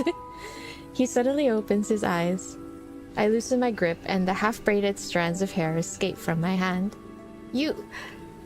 Our gazes meet in the darkness. He doesn't speak, instead opting to stare at me for a long, long time. It lasts for so long that questions appear in my mind. Is he trying to confirm something, or is he waiting for something? Oh no, what if he thinks he's dreaming? Oh no! Run away, MC! Beware! You're here. Oh, he's so soft. Oh Huh? I had an incredibly long dream. I followed my teacher into battle. And then I journeyed through the Starry Sea. Oh. When I returned, you were gone. Oh. His voice is soft and hoarse. It still carries traces of that dreamlike gaze. So much happened during those 300 years in your absence. I don't even know where to begin. Oh no, oh no. Oh. I doubt you want to hear those boring details. Do you remember our little planet? I told you about it before. The wavy leaf sea lavenders grow better there. I brought back some seeds and hoped I could grow them for you. So the name of that flower is wavy leaf sea lavender. My hand trembles and I feel a sharp pain. The brooch in his chest has pricked my fingertip. Back then, it was just like this. I thought my intentions were clear. Why didn't you understand them? Oh my god. Oh my god.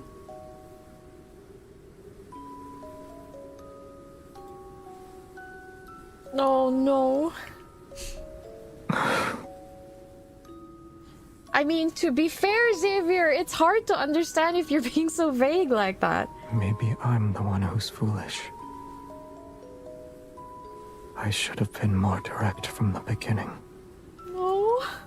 Oh no. This is so painful. This is literally the regrets from that time. He gently holds my finger and carefully wipes away the drop of blood. When we last saw each other, you said you had feelings for someone. It doesn't matter to me yet. Why wasn't that person by your side when you were in danger? Xavier. Oh my god, this really hurts harder because if it could mean two things, right? He's resentful because if that person wasn't him, why wasn't he there to protect her? But at the same time, if you think about it, that person is him. It's like he's yelling at himself, why wasn't I there when you were in danger? Oh my god. Forget him. His persistent gaze stays on me for a long time. I can only nod in response. I don't like him anymore. But I like you. Is that all right? As those words hang in the air, everything suddenly falls silent. Even the wind stops blowing. The night is still, and the flower field is silent. Only the distant waters of the river laps against the shore. Neither of us moves, and I'm trying to think of words that could break the tension. Then he shifts closer to me. Huh? His cool fingertips presses against my jawline, and our breaths intertwine. I attempt to create some distance between us. What's wrong? Am I not allowed to kiss you here? Oh. Wait.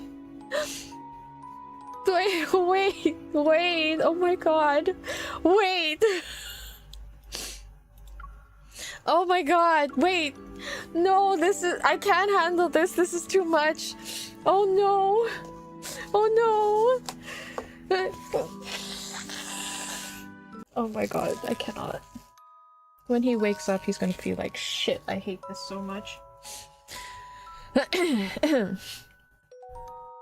He lowers his head, his expression indiscernible. All I can feel is his cool breath against my eyelashes. Of course. Why would you want to see me like this? The hand in my nape suddenly tightens its grip, and he lowers his head again. Instead of retreating, he stubbornly kisses me. Oh my god. It feels like I'm trapped in a thick, vicious viscous dream. I'm unable to wake up and unwilling to try. Oh, what a line. The warmth and pressure from his hands seep into my skin. They carry an affection that borders on obsession. This is my dream. Oh. I'm free to do as I please. You're a figment of my imagination, aren't you?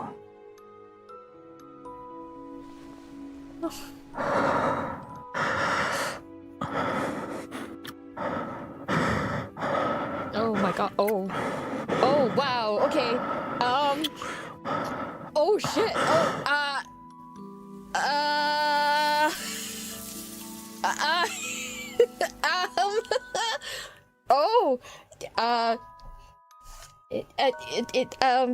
They were right about these dreams after all, I guess. Holy shit. He pounced on her. Oh god. Oh my god. Bon appetit? Oh my god. Okay. This is so sad. This is basically what would have happened if Xavier saw her. And he's like, he has no restraint because he thinks it's a dream. I hate this. This is so painful.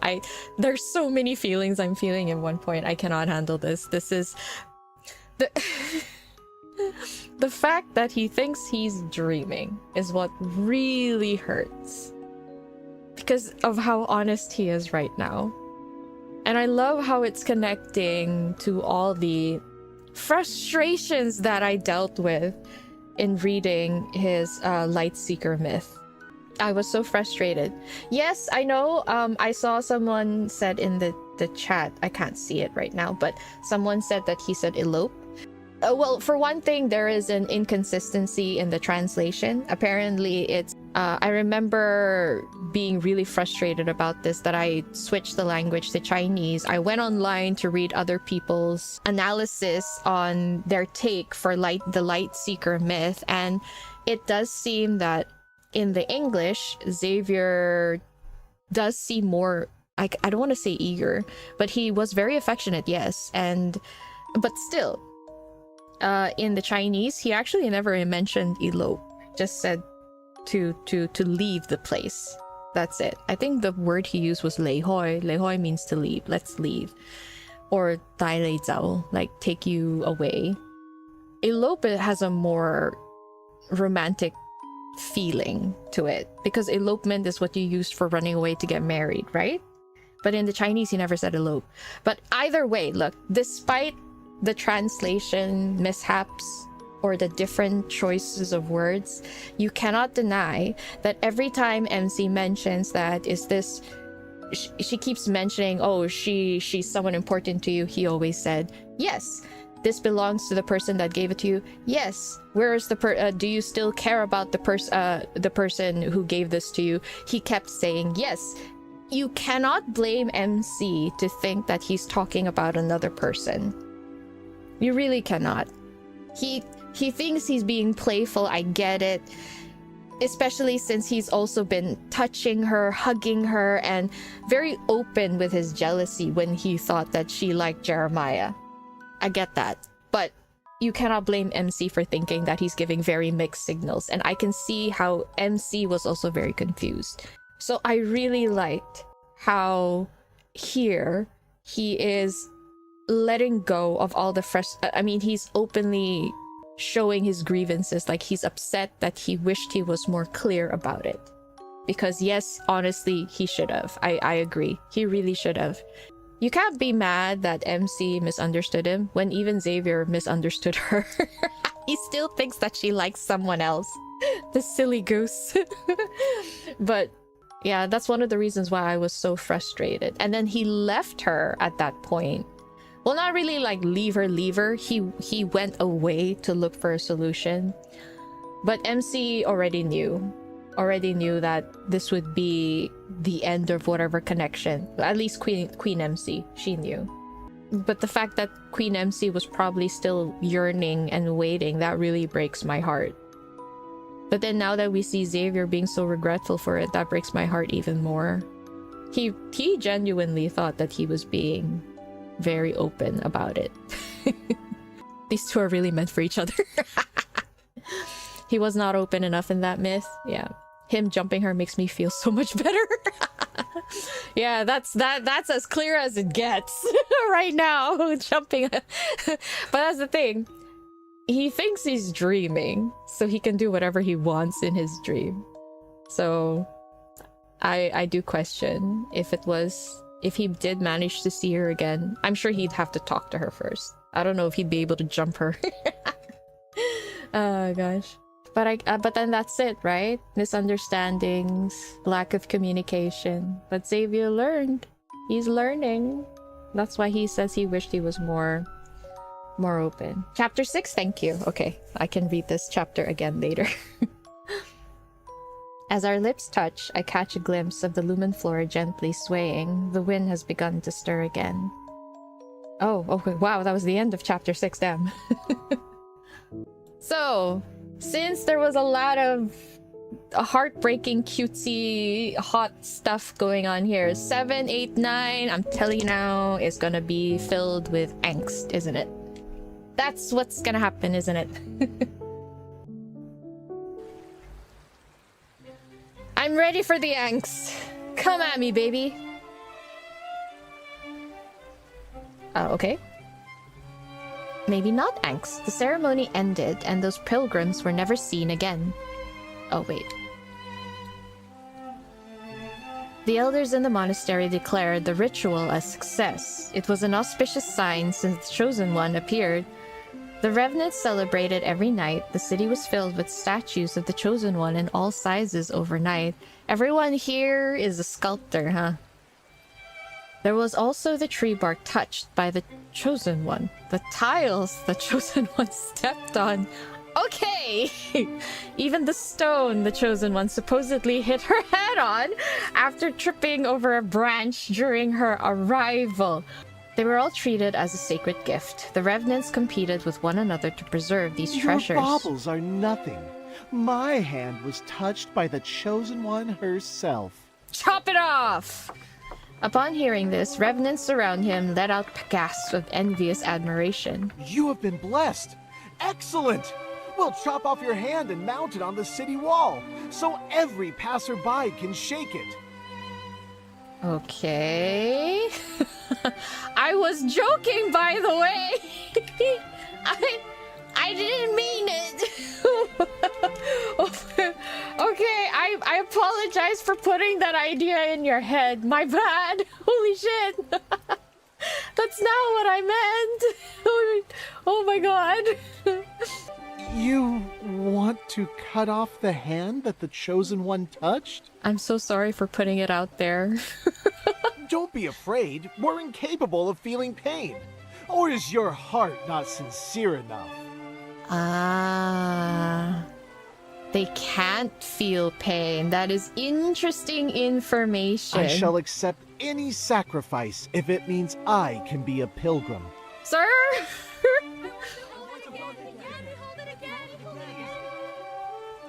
After I attended the pilgrimage ceremony, I realized that as an outsider, my memories will slowly fade away too.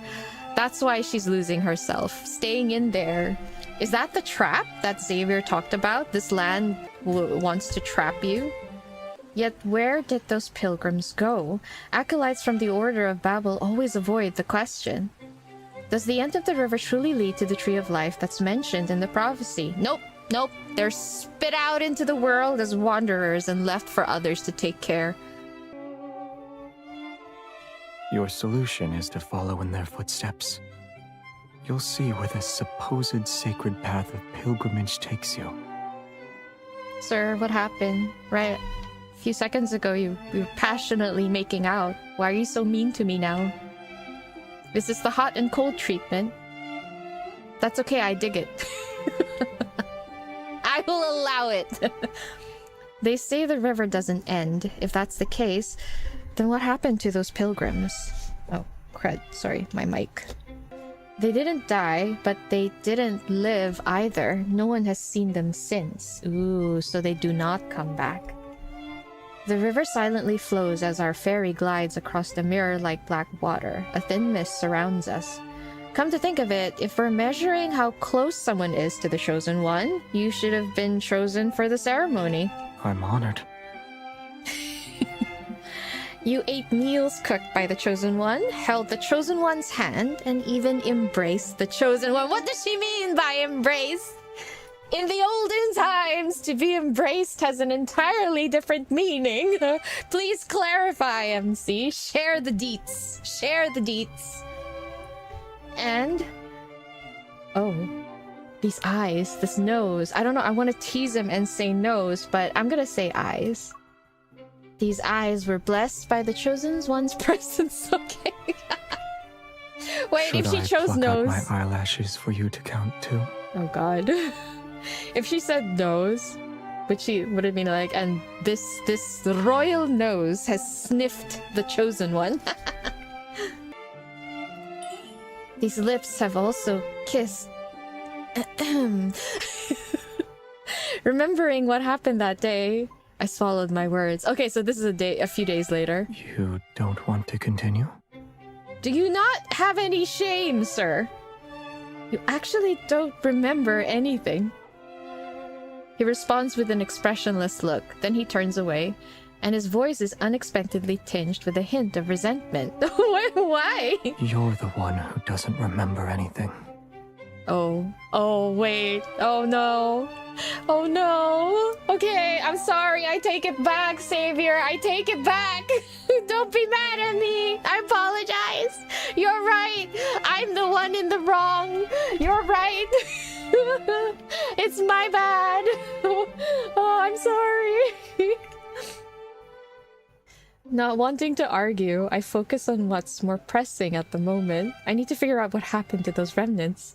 That's not the pressing matters right now. If anything that crosses the waters of the cinders sinks, perhaps the path they sought is there. How did you get this boat? Or rather, how did you convince someone who doesn't accept credit to lend you this boat? Credit. Wait, has he been telling his master, like, can you just put me on a tab or something? It's a long story. This nose has been booped by the Chosen One. That's funny. After boarding the ferry numerous times, I gradually became acquainted with the ferryman of the Cinders. Occasionally, when he wanted to rest uninterrupted, I would volunteer to take over. That's so cute. He didn't agree to it at first and always refused with a cold expression, but as time passed, he eventually let me handle it. When I encountered revenants who wanted to cross the river despite lacking coins, I didn't turn them away. I asked them to tell stories as a form of payment. That's actually quite smart, but then again, not very reliable narrators. When he discovered this, he always turned a blind eye. As for his background and why he serves as a ferryman for this river, I've asked him out of curiosity before, but he always refuses to talk about it. You know each other? You can say we're old acquaintances. Very old. Sounds like they're old acquaintances from Philos. As we gradually sail away from the city, we can see the desolate forest to the west is burning. Oh, why? Acrid gray smoke rises skyward. More revenant knights have been gathering at the edge of the forest, and the strife is becoming more prevalent. Oh, they're still battling it out, huh? Consumed by resentment, they fight each other with the hatred from when they were alive. Their screams echo amongst the dead branches and fallen leaves. As the bishop foretold, signs of the apocalypse are once again emerging from the ruined city walls. I was unaware you were skilled at ferrying. After the bow hits a submerged shoal and spins around several times, he can't bear to watch anymore. He takes the oar from my hands. She's done it so many times, you figured she'd be good at it by now. I lose track of time. Black clouds gradually cover the full moon, and the scenery around us grows increasingly dark and desolate. Something's not right. The boat creaks and the river's current becomes turbulent. Startled, ravens fly in all directions. A chill creeps up from the water's surface and latches onto my skin. After passing through a dense fog, the river widens. It's as if we arrived at a boundless sea. Where are we? The waters thrash violently like an untamed beast. The looming threat of danger is palpable. I don't want this. I don't want to be trapped here. Oh no. Join me. Become part of these dead waters. These voices, where are they coming from? Wait, don't fall in. Under the water's surface, countless invisible hands seem to reach up. Hatred pushes them to maliciously toss our boat back and forth. I grip the edge of the boat with all the strength I can muster. Pain pulsates through my chest without warning. My vision blurs. It's as though invisible hands are squeezing my heart. Oh. The inky black water transforms into countless golden veins. I could almost believe streams of energy were flowing downward. I feel awful. It's like my strength is being drained away. Watch out. The increasingly violent currents strike our boat. The river's surface discards its serenity and transforms into a massive whirlpool. Oh, are they being sucked in? At that moment, I'm like a seed. I'm plunged into a darkness unknown to all. They really just went where the pilgrims went. That is crazy. Are they not scared? Jeez, these two. When I open my eyes, I find myself curled up in a warm embrace. Ah, of course. Our capsized wooden boat somehow glides smoothly along the riverbed. Mist reminiscent of a veil accompanies us. I can hear the rapids and foam washing over sharp reefs, but I can't see the dangerous shallows. On the other side of the river, Cindersfell's shore fade from view, and despite being underwater, I can feel the moist air. The current gradually calms. Our boat continues to move along the dark underwater passage for a time, before finally hitting a shallow bank. So this is where all the others get ferried to. But there's no one around. Careful now. If you fall in, you won't be able to float back up. Despite the fact the water here barely reaches my ankles? Oh, what's going on? The cave before us seems endless. Strange, tiny particles of light float in the air. Warm and bright, they feel oddly familiar. I can almost believe this energy was once part of me. A profound realization washes over me. Perhaps this is the sacred path of pilgrimage, the road that returns to Philos.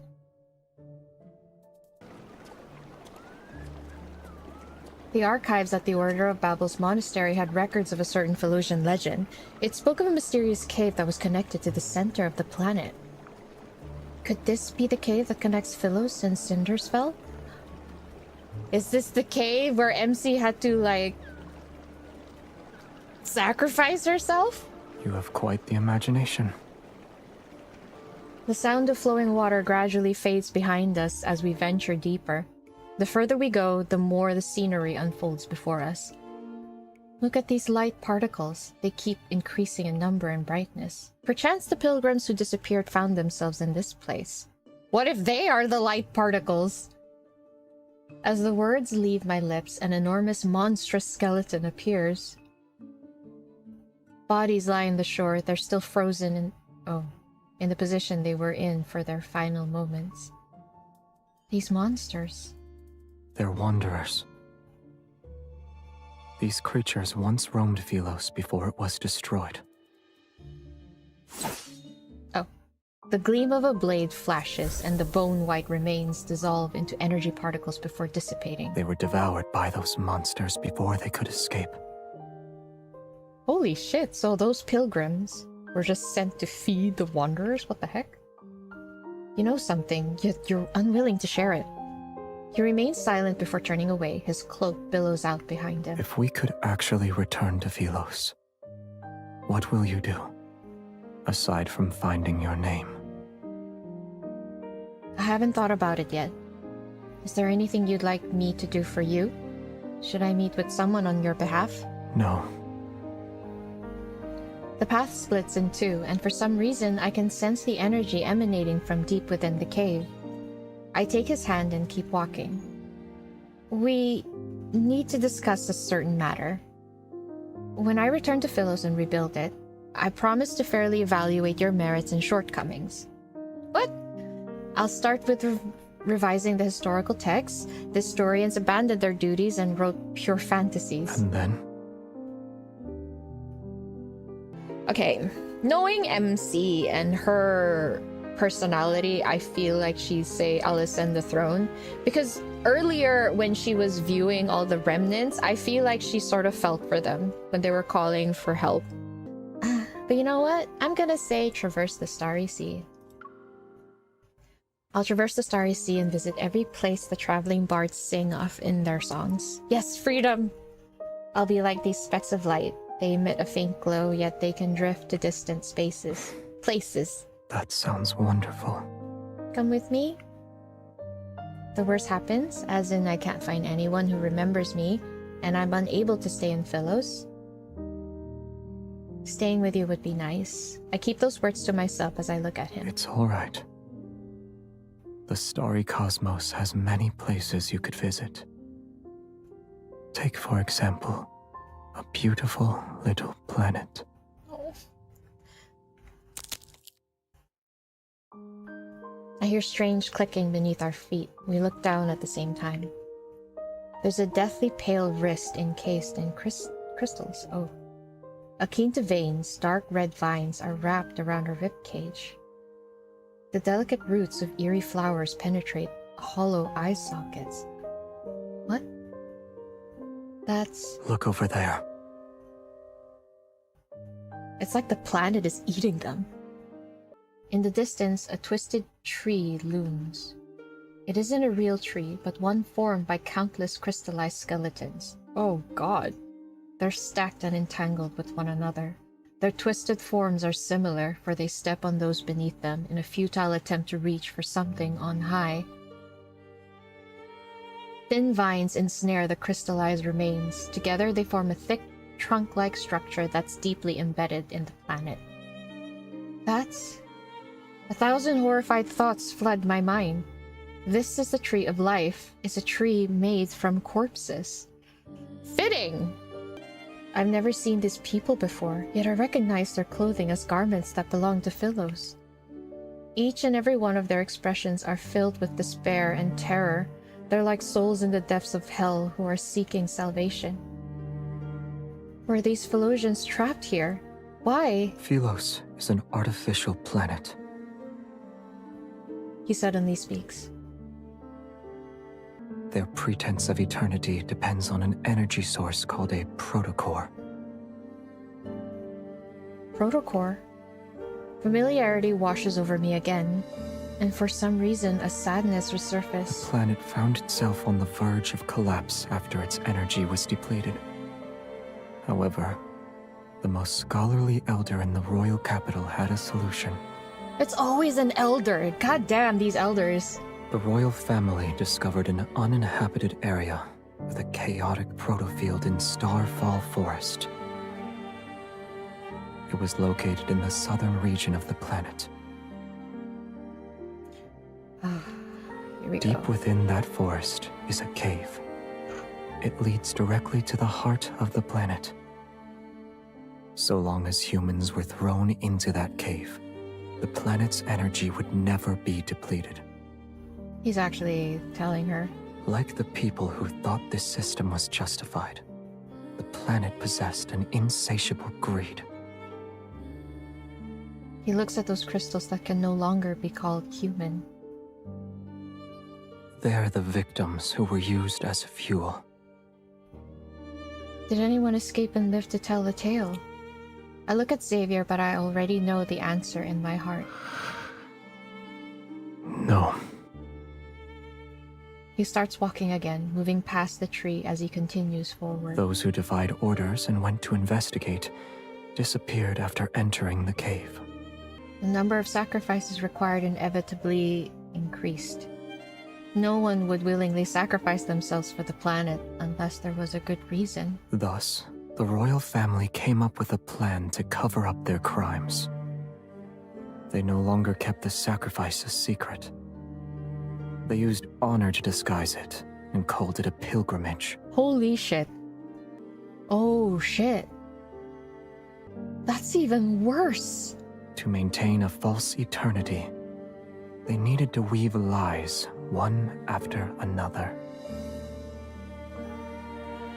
Every member of the royal family had to bear the burden of perpetuating these lies. You were the one who ended it. He shakes his head? Ironically, the one who did that wasn't even remembered. MC.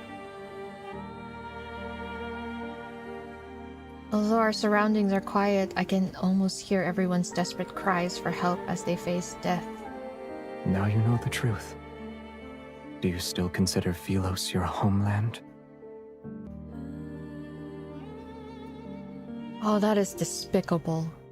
That is so horrible. That is so cruel.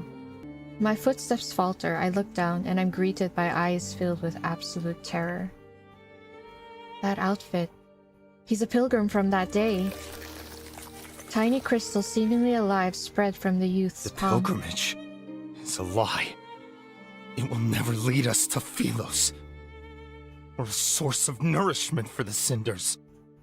The waters, they grow without end. Only then will it reveal the true path.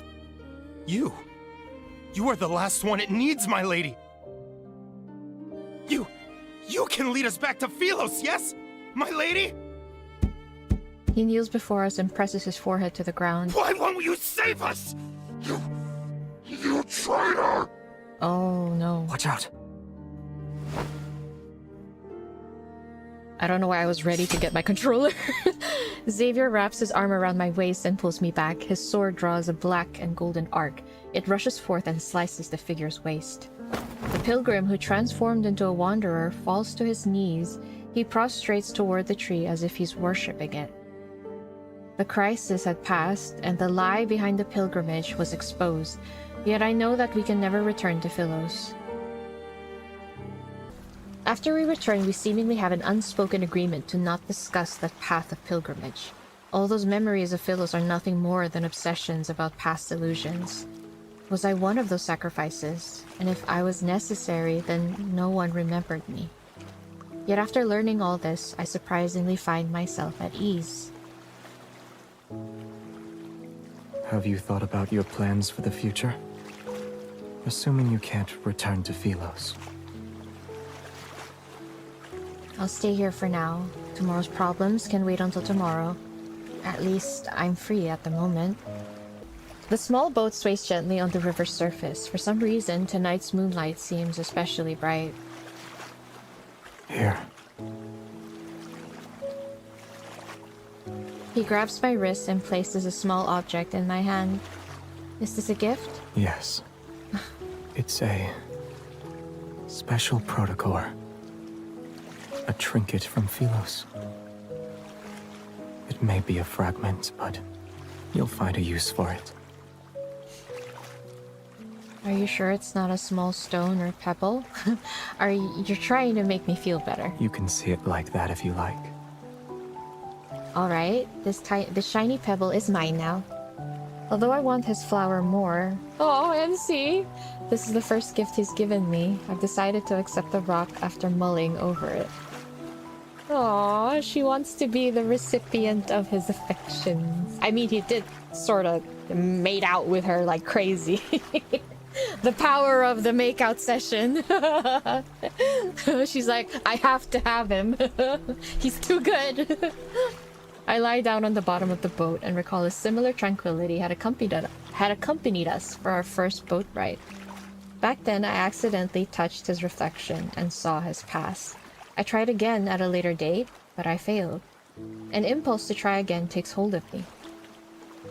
The moonrise's light pierces the slender tree trunks and illuminates his reflection on the water's surface. When he isn't looking, I touch his reflection on the water. Ah, maybe because that time the moon wasn't, like, full. Oh no. I can't. Why do I get so teary-eyed when I see him? Oh, this time I saw him standing with his back to me, surrounded by an endless sea of flowers. As darkness gradually covers the land and stars fill the sky, he places a cluster of light blue flowers before a tombstone. This is a beautiful place, and I've always wanted to bring you here, but I never had the chance. What the fuck? He built her a tombstone. Oh my god. I couldn't find you, and I didn't know if you'd like the scenery here. No. Oh no. I'm sorry. Oh no. His voice softens as his fingers slowly trace over the engraved text on the tombstone. The first queen of Phyllos, her name shines quietly like this. Oh my god! Oh no!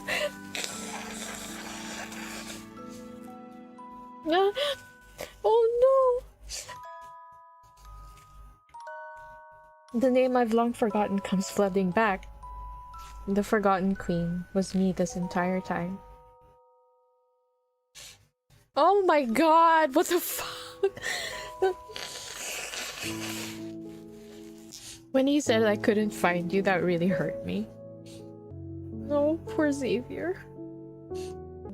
Jeez, he cannot catch a break, can he? He's always too late. I don't want him to blame himself. I have a feeling that's what's happening, though. I seemingly grasped a crucial thread as forgotten memories begin to surface. Xavier is the king who succeeded me after I disappeared. The truth is right before my eyes. This place isn't so different from Phyllos, or rather, places where humans exist are very similar to one another. But if I've been in the heart of the planet for years, then what did Xavier experience? Why is he even here? They're all dead. Little by little, I pieced together the truth from the forgotten tombstones scattered across Cindersfell. The story continues. While I was gone, my knight traversed the starry sea. She called him my knight. My knight put on the dust-covered crown, and my knight became their king. It's the most magnificent coronation ceremony in the history of Phyllos.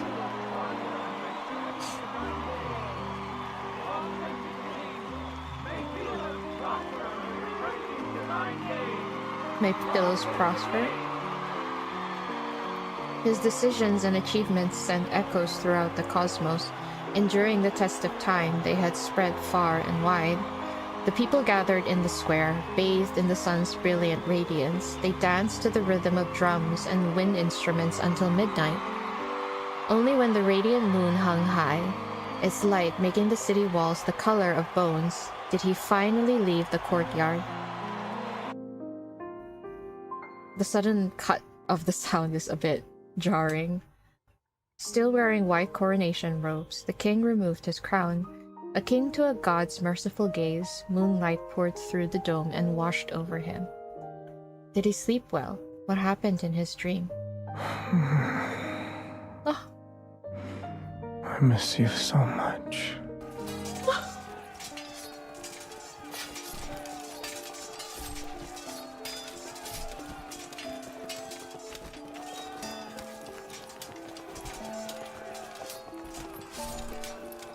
What the...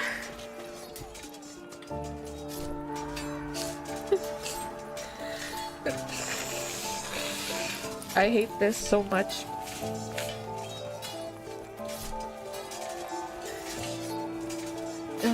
After that, my knight picked up his sword. Monsters and rebels fell one after another to his blade.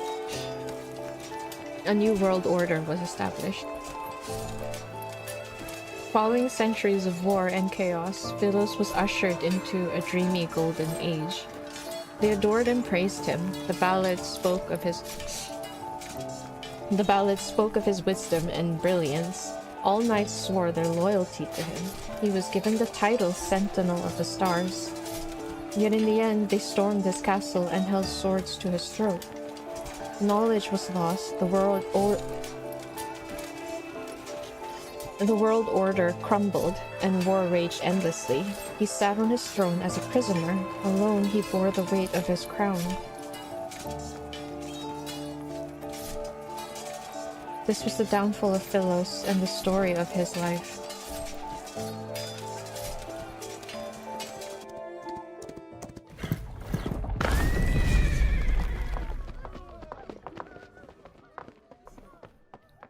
What have you done to the river?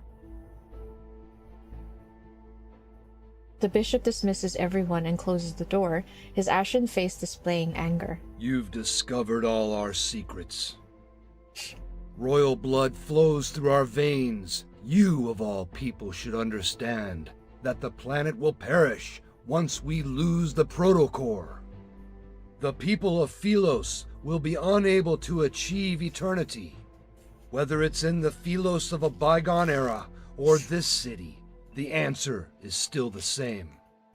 The waters of the cinders and the planet's core can open the gateway to Philos, so long as they're nourished, of course. Where did he get that idea? Whether it's these revenants or our queen, they're all...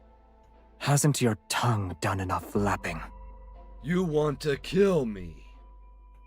The guilty must atone for their sins. The tip of a sword is pressed against the bishop's throat. He steps back and looks up to meet a cold, stern gaze. Have we truly sinned? You dare to claim the kings of Philos were free of sin? Aye. Those moronic subjects were asleep. They were obedient, and they wouldn't scream a thing. But you woke them up and told them there were no deities to look up to and no roads forward. Don't you deserve death? Open your eyes. The chance to save Philos is within our grasp, and yet you want to destroy it again! What does he mean by you woke them up? The planet can die. Let it all return to naught. A world that can only survive through sacrifice should have never existed in the first place. You can't bear to see her die again. That queen you failed to protect. Her heart nourishes those poor revenants in the river, and it's our most precious sacrifice to the heart of the planet. If we throw her into the cinders before the last full moon, we can return to Philos once more. So many have already been sacrificed. She's been sacrificed once before. Oh my god. What's wrong with sacrificing her again? What is... You were the crown prince of Philos. I'll let you be the king. Yeah, thank you. Just put it in there, yep. Yeah, we're done with this. Your tired rhetoric never changes. This time, we'll find out if it's your call or mine. The planet needs nourishment if it is to survive. Both you and her are suitable for that role. If you want her to live, you know the price you must pay.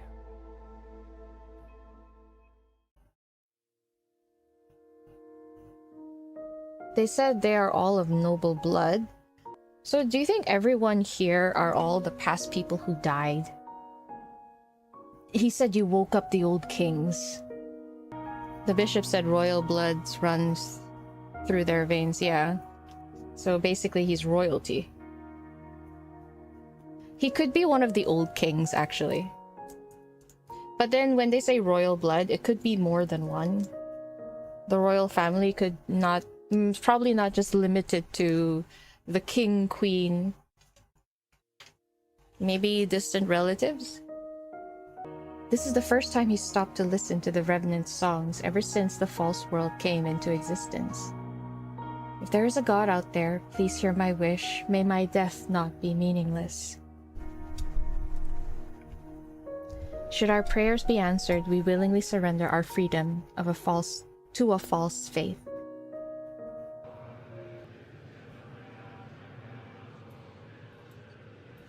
Night falls and the revenant's hymns tremble with the rustling leaves. Moonlight appears dimmer compared to before. Oh, what is that sound? In the garden, the single wavy leaf lavender remains exposed under the moon.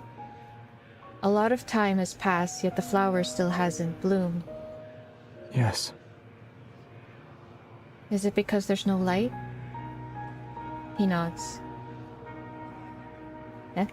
It needs to be somewhere with light. Is your horse truly nameless? He thinks for a few seconds, and his voice is certain this time. Shadowbind. No! I want this horse to be real, please! I only thought of it now. With a new name, Shadowbind tosses his head and neighs loudly. I try to stroke his mane. He nuzzles my palm this time. After our first horseback ride, he disappeared because he was tired. Do you want him to take you on another ride along the riverside? Oh? What brought this along? I accept his offer, and so we leave the castle. With moonlight as our guide, Shadowbind brings us down the mountain. The castle and mountains disappear behind us. Wind races through our hair, and dry branches sweep past our ears. We ride past burial grounds and abandoned cities. Fireflies sparkle between blades of grass, and the frost-white mountain paths wind beneath us under the moon.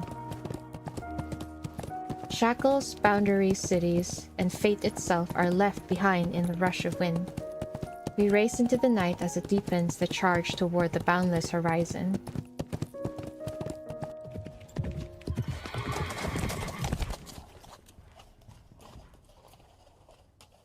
We pull Shadowbind's reins as the moon rises. We sit by side in a field of flowers near the riverside. I tear blades of grass into pieces and drop them into the water one by one. Some sink and others are blown away by the wind.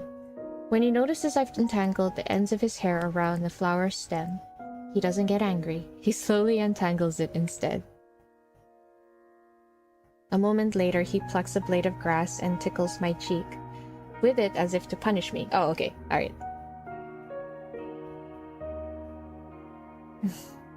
Time passes. He takes my wrist and puts a small bracelet woven with lumen flora on it. It's tight. Are you afraid I'll get lost? Yes. The mountain wind is cold. The stream's water and moonlight spread out to create a silvery gray glow that rests on his shoulders. The mountain wind is cold. The stream's water and moonlight spread out to create a silvery gray glow that rests on his shoulders.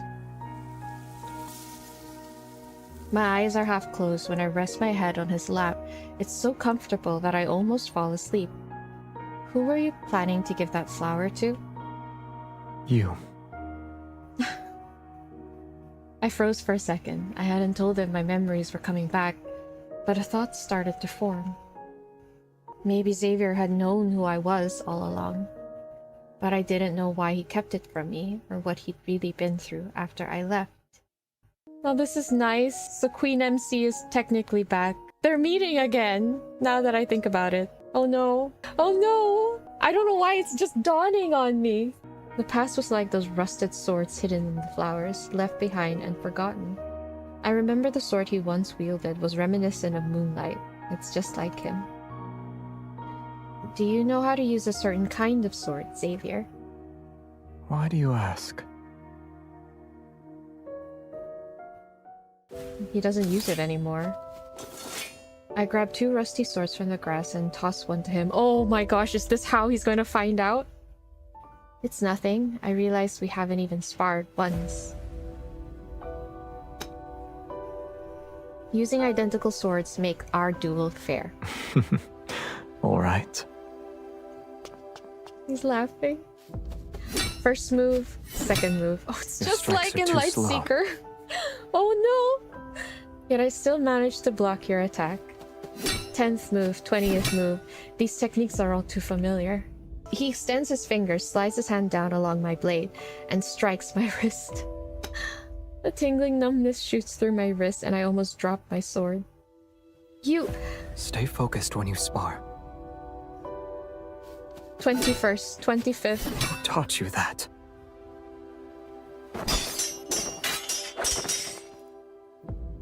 He's distracted. His sword spins through the air after being knocked away. I press the advantage and rush forward. I ram my shoulder into him. Grass scatters and fireflies swirl into chaotic spirals of light as he stumbles. Unexpectedly, he falls onto a flower of bed. The tip of my sword pierces the soil near his face. The duel ends with me as the victor. I suppose the prophecy was correct, Xavier. I truly am destined to defeat you. The deal is a deal. The city is now under my control.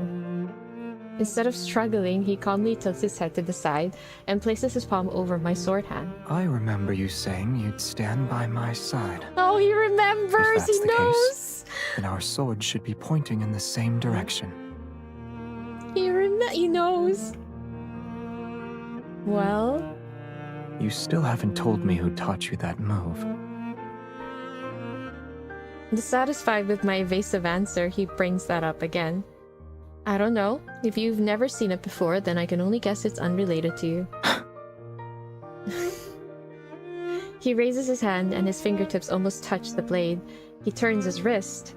Before I can react, he flips our positions. Holding my wrist, he pins me down. Oh my god, please, I love this. Xavier, our duel already ended. You didn't say we should stop, so it wasn't over yet. I don't think that's how it works, bro. Instead of backing away, he leans in. His nose almost brushes against my face. I taught you that move. You said our sword should be pointing in the same direction. I also said that soft-hearted individuals cannot become a ruler. I should have gone all out. Can I claim my prize now? I push him away. I'm about to oh, when a kiss suddenly lands on my forehead.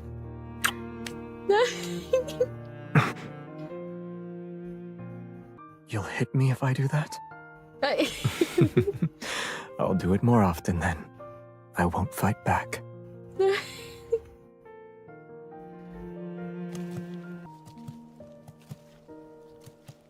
Wait, that's it? No, it cannot end this way! Cuddle! Ugh, I don't know! On the way back, he carried me on his back in silence, his figure seeming to hold up the entire night around us. He's willing to tell me stories about his past this time. So how wonderful was this forgotten queen? Very. Maybe you're the only one who thinks so. Many of Philos's myths and stories exist because of her. She issued an order that forbade anyone from entering that man-eating forest. She offended the entire Council of Elders. There you go. Sacrificing yourself is a simple matter.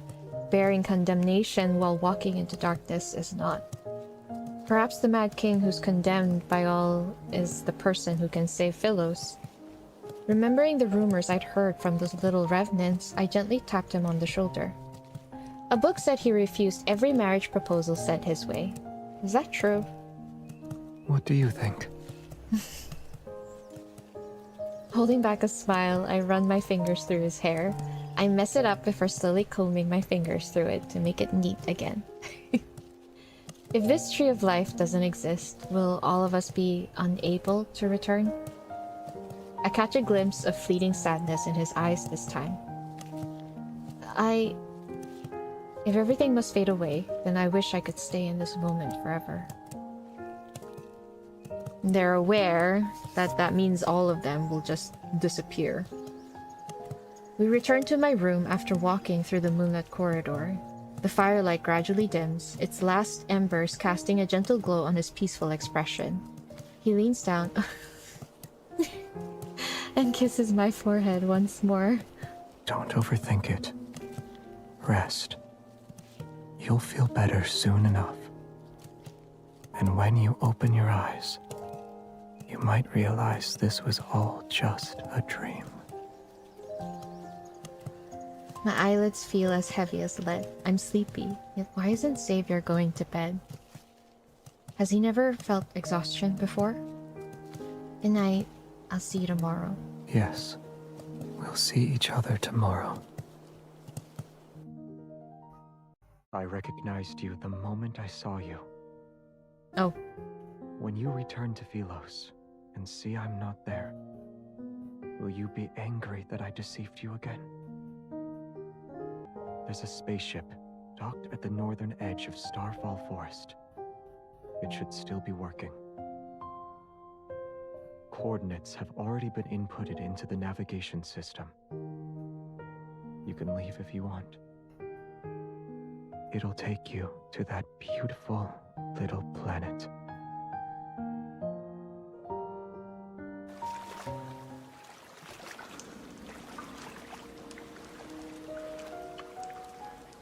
When I wake up again, I feel a boat swaying beneath me. I'm alone. An elderly ferryman sits at the stern.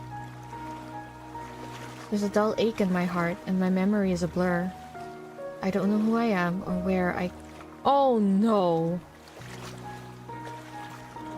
I look around. The river, cave, rocky shores, everything is unfamiliar to me. Where am I? Who are you? I look at the ferryman. I feel like I know him, but I can't remember who he is. Once you cross the boundary between life and death, the rest of the journey is yours to walk alone. For some reason, I'm clutching an oddly shaped fragment. It emits a faint glow and responds to the energy flowing from my heart. The boat enters a narrow cave passage. The sound of water droplets echoes and strikes my ears. Before long, the boat gently runs aground. It rests at the shore before a hazy halo of light. Everything is immersed in the soft, gentle radiance. Motionless, I stand where I am. I cannot suppress the feeling that behind the light lies an invisible force. It's drawing me in. The faint sound of the wind approaches from a distance, as if it's coming from the entrance to another world. Oh, okay. When my palm touches that light, a blinding radiance surges like the tide to engulf me. When I open my eyes again, I find myself in an unknown place. There's no sky above and no earth under me. The world floats in a sea of consciousness. This tree is different. Why? The air is moist and seemingly flowing with life. I can almost believe I'm positioned at the end of a circulatory system that's making its way back around. What is that? Countless fine vines of light extend from a main trunk, the rhythmic flow resembling the breathing of a large organism. It's a beautiful, enormous tree. Go a little further ahead, and you can return to where everything began. Who are you? Our fates are similar, and yet they are different. I sensed your presence when you entered the heart of the planet. The heart of the planet? I feel like I know that place very well. Yeah, so this is literally the people who have been fed to the planet. You must be feeling very confused right now. I am, yes, I am. Wherever there is light, the shadow must follow, and together they'll coexist. Likewise, Cindersfell is the shadow of Philos. Yeah. So, yeah, we were right. Cindersfell is like a mirror of Philos. It is also a failed possibility that continues to expand. Failed possibility? So Cindersfell is heading towards its destruction too. Why am I here then? Just like how you saved Philos, you possess the power to save the city of Revenants. Old memories wash over me. I sat on the throne and waited for a long time. But, oh god, did we have to go back to that? But my knight never returned to me. They told me the only way to save this planet is for me to walk into the heart of the planet. But if I willingly became nourishment for Philos, then why do I still feel pain and loneliness? Was I not prepared to be sacrificed? Was I waiting for someone to find me? But this time, I refuse to repeat the same mistake. I refuse to be Philos' salvation, and I refuse to be everyone's hope. The Chosen One is nothing more than a tool for selfish people who want to keep their immortality. Exactly. Good job, MC. Good job. Be it in Philos or in the city of Revenants, it's all the same. You are correct. Philos' destruction cannot be prevented. There was once a king. When he was still a knight, he reached the same conclusion. That was Xavier. To truly save those trapped in eternity, one must return to the correct divergence point and create new possibilities. And that's Lincoln. That's why he did Traceback 2. That's why he traveled back. The current Cindersfell is but a false branch. It's a tributary destined to run dry. Ah, okay. So this is like the failed attempt. Are you talking about going back in time? When is the correct divergence point? She lets out a soft sigh. The two of you chose different methods to save the planet. Neither was right nor wrong. The two of you? So she's done this before. But salvation should never be achieved through sacrifice. The path of backtracking is dangerous. Success is far from guaranteed. Is that where they got the name? I remember him bidding me farewell in the empty space. His lonely figure walked away from the royal court. From that moment, the two of us and the planet we inhabited created different tributaries of fate. The ether core within you shares the same origin as this planet. Its power is from the depths of the cosmos. The protocore will mend the fractures in this world and allow that eternal city to become a reality. Before its power is depleted, it can grant you one last choice. You can return to the divergence point he created, or remain in this false Philos. Everything is in your hands this time. However, I must warn you, if you choose to return to the past, this world will immediately collapse. Philos' fate might find a new hope, or it will march toward irreversible destruction once more. Even you shall become an unknown variable. Oh wow, here we go again with the unknown variable. I mean, she is the unknown variable. Remember in Lightseeker when Xavier came out of Starfall City, they said he came out like almost like a different person. Like something shook him. What if the Lightseeker myth that we read is the time that he went back to? The one that we're reading right now is the failed timeline. Okay, sorry, let me... Have you decided? I want to go back. Oh no. Okay, the whole Kindled makes sense now. I want to go back. In the boundless passage of time, eternity is nothing but stagnation, and existing in such a state is meaningless. More importantly, Xavier shouldn't be trapped in that darkness. Yeah, she doesn't want it to ever happen. But then that means right now you see it crumbling. That's so... Oh god, I don't know if I can do it. The light fades and I feel my body becoming solid again as I return to the entrance of the cave. I come to my senses and look at my hands. They're gradually becoming transparent. Does that mean this world is collapsing? They're disappearing. The ferryman waits silently at the cave entrance. Only when he sees me emerge does he smile. Go. You've made your decision, and I'm certain it's the best one. Oh, it's that teacher. Oh no. My dear child, I have always been proud of you, and you've been through so much. Oh my god. As your teacher, I owe you an apology. Oh my... I stare at the old man's familiar face, yet I can't remember who he is. He says nothing else. He hugs me before giving me his oar. Oh! Wait. He doesn't stop, nor does he look back as he walks into the river. Oh my god.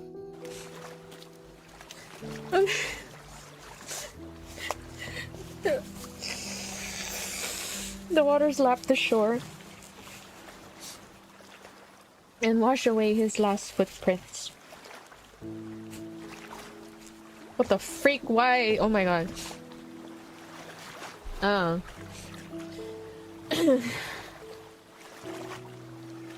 Yes, exactly. He felt like he failed them. I don't know that line where he says, "I'm always proud of you." Oh, I hate it. Ugh. I know when Xavier returned from Starfall Forest, you know, the 7 days thing, he found out about the cave. But I wonder if that is also the divergence point that he created. Either way, the current one, the failed one, he turned against his father. But in the new one, it feels like the new one is the one that we were reading in Lightseek. Oh shit, maybe that's why it's called Traceback 2? They've done it before. He's done this before. No, I don't know. Could be? I don't know. I'm still hung up on that. So then basically, yeah, like I'm saying this over and over again. That Lightseeker myth we're seeing, we've seen the moment of the divergence point. The one that he created. But it's not necessarily the right one. He's trying to find the right one. Hence the traceback mission was to find a point where he can undo what is Philos. A better path for Philos. He is... Yeah. The failed one is he came back and MC sacrificed herself. Yeah, exactly. I wonder if Jeremiah knows. That's another thing. So then when Jeremiah says, for all we know, she's become cosmic dust, it's a different one. Okay, alright, sorry. Moving on. The small boat rocks back and forth as it sails along the inky black river. Acting as my guide, the glowing orb of light that was hanging from the bow vanishes once the boat docks. Shadowbind anxiously paces back and forth along the riverside. He calls out to me when he spots me. Are you going to take me to him? Shadowbind stomps his hooves before galloping off with me on his back. We're heading to Cinderspell. In these final moments, I must be by his side. No matter what happens, we'll stand together. So that's what he's doing for Traceback. We always knew that he was trying to make the Philos that we know to be not the future that happens. Like, he did say that planet was never supposed to exist in the first place, and that is literally what he's doing. So at first, we all thought that he's just finding a method to fix Philos. And then in the branch story, we saw how he's basically given up on that. Like, we are more clear on his intentions, that he never intended to save that Philos. He wants to make a different one. And that is where we go in the current timeline. Damn. All this time, I thought that the Traceback was the only thing that made him a time traveler. Who knew? He's been doing it more than once.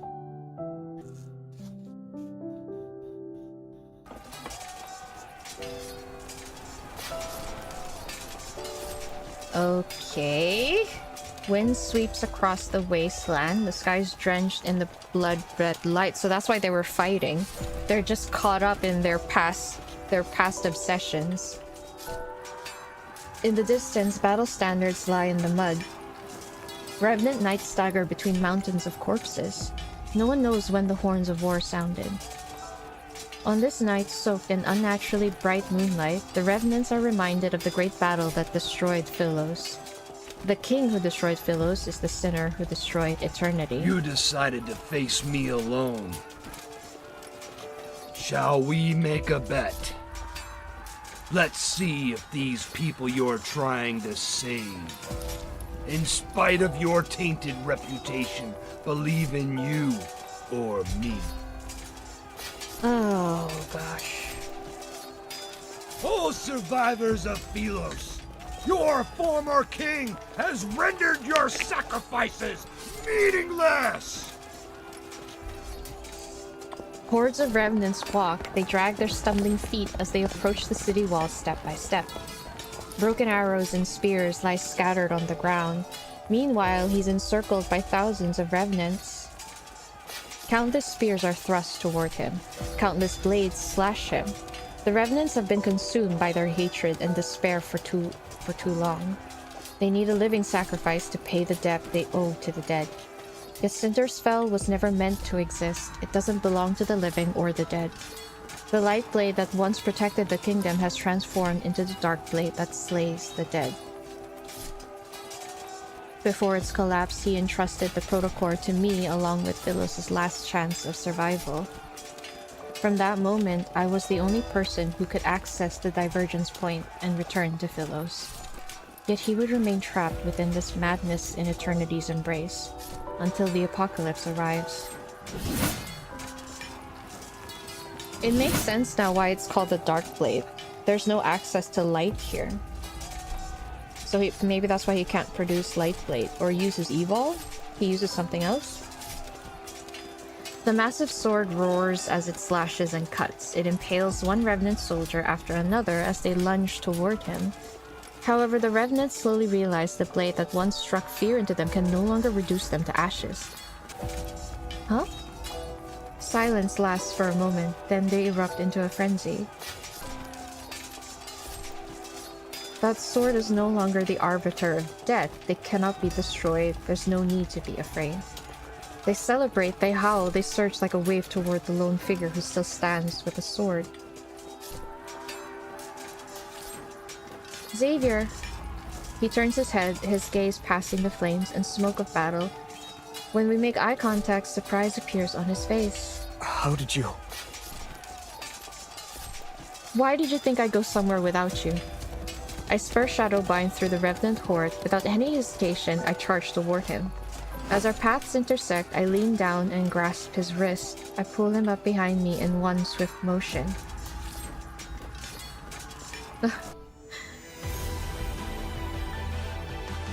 I'm the one holding his hand this time. As our powers resonate, light swiftly coalesces and forms into a blade.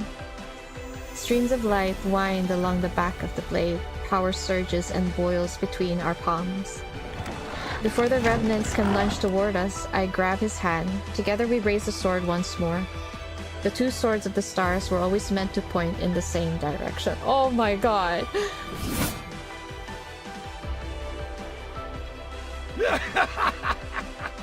Now you two remember, you can die together.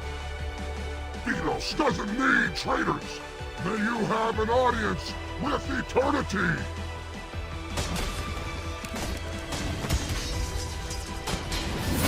The great sword delivers a mighty slash. The wind howls and the very fabric of reality shifts. Amidst violent tremors, a rift splits open the sky.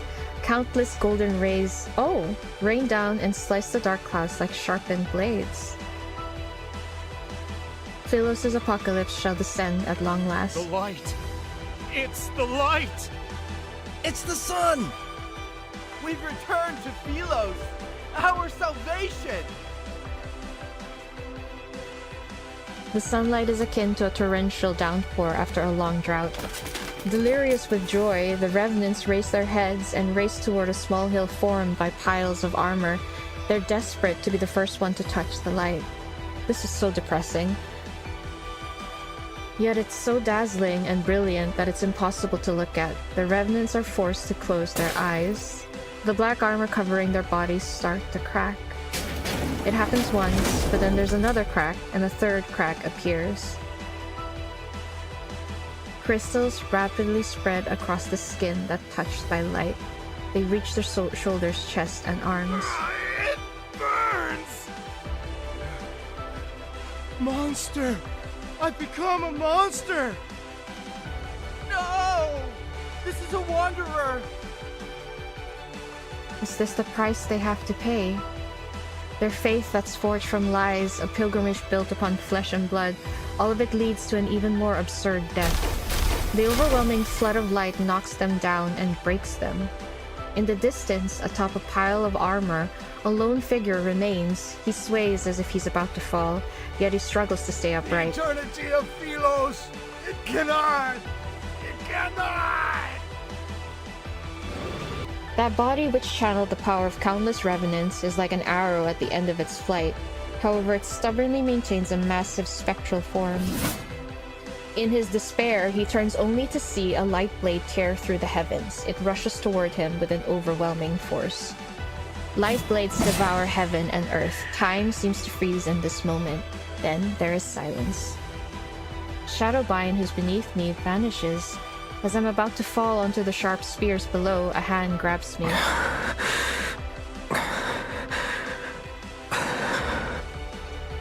Xavier! The radiance of the sun and the moon emanates from his body, yet the heavy blade in his hand can no longer be lifted. The world falls into silence, only he and I remain. He kneels beside me, he silently looks at me. Aww. He opens his mouth as if he's trying to speak, but he can utter a single word. I realize it's the first time he said my name since I arrived in this world. It's been a long time. He wipes away the tears from the corner of my eye, yet more replace them at a quickening rate. I don't understand how he can laugh while saying those words. The most important person in my life left me for a faraway place. I thought he would never return. The days we spent apart grew longer than the days we stood side by side. Was this your choice? I shake my head, then I nod. He doesn't actually know my decision. Good. The choice you made must be the best one. I have the same thought. Moon and flower petals mingle with ashes and float into the sky dyed by twilight. Our story is coming to an end.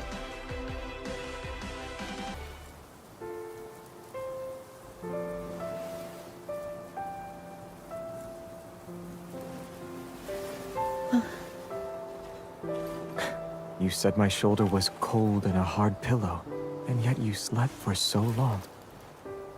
Do you like this one?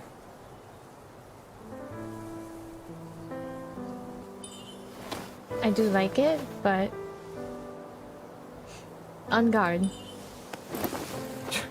You have a unique way of showing affection. I'm just testing how it feels.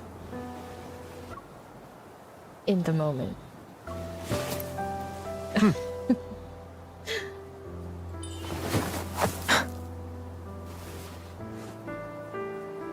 On guard again. Nimble and light when you hold it. It's perfect for your skill level. It managed to strike the crown, has good durability, and is good as a sword. The sword is well made, but the storm has passed. In this world filled with sunlight,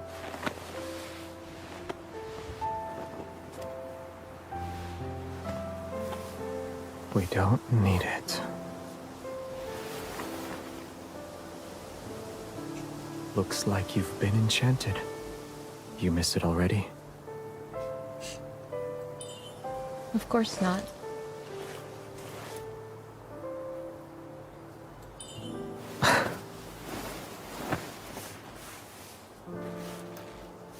My hand would look weird if it's not holding a sword.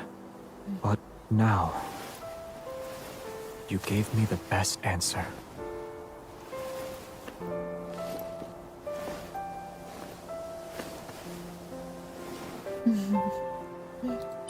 It looks like a little bird's The tail. sunlight and flowers are too peaceful. We could use a lively friend. If only we had one bird. I'm sorry, wait. It's too fast. It might fly away when it's too energetic.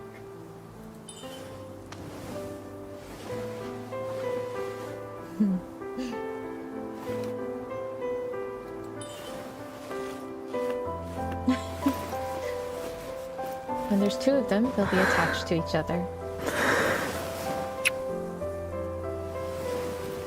Once they're used to caring for each other, they'll never be apart.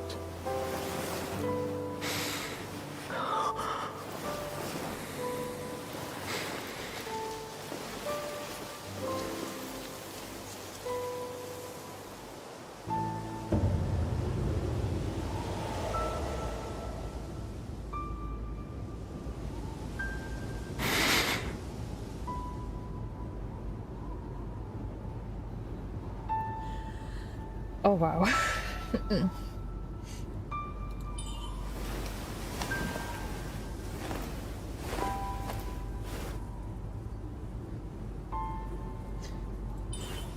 Your face is so cold. The sun is coming out. We won't be cold for much longer.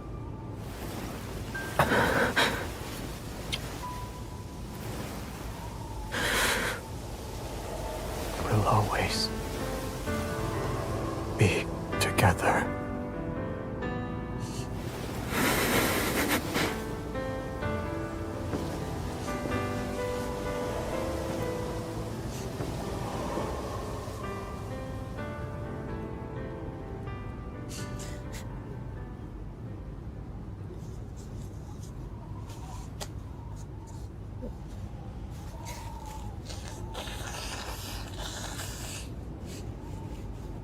Zay, why do the knights always say, "May Philos prosper and eternity's divine gaze"?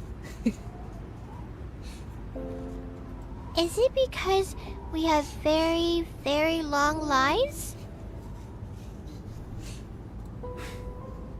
In Philos' oldest historical records, eternity doesn't refer to one's lifespan, but rather the stories of humanity. These tales are told by both the living and the dead. The living gather the embers left by those who have passed away. The footsteps of the dead echo in the dust. Their stories shall be recited by poets and told by travelers around a campfire. When their names are spoken once more, only then will their unfulfilled ambitions, unexpressed love, and unsolved mysteries transform into stories that are passed down for generations. And to endure the test of time can be seen as a divine miracle. Eternity has always been about stories that can immortalize humanity's joys and sorrows.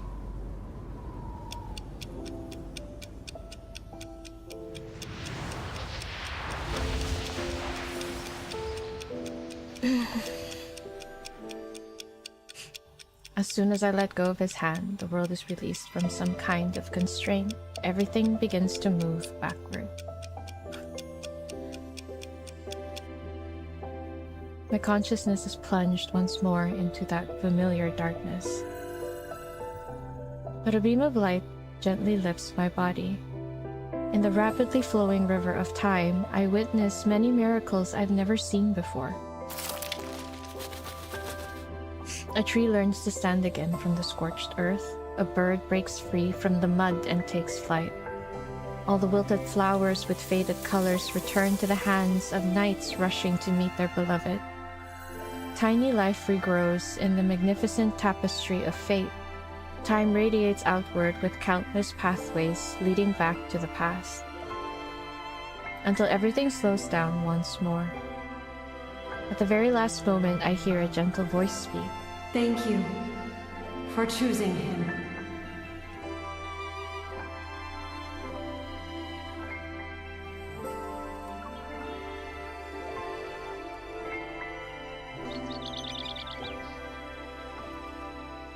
Royal Capital Lawn. Outside the castle... Oh, did we go back in time already? Outside the castle, the sky is clear and the air is crisp. The surrounding landscape sits in silence. The skylark's song drifts down from above. This day is no different from yesterday, just like countless other days that have slipped away in Philos. The small boy kneels amongst the wildflowers. He struggles to lift a sword that's taller than him. You had a selection of weapons presented before you. Why did you choose the sword? It suits me.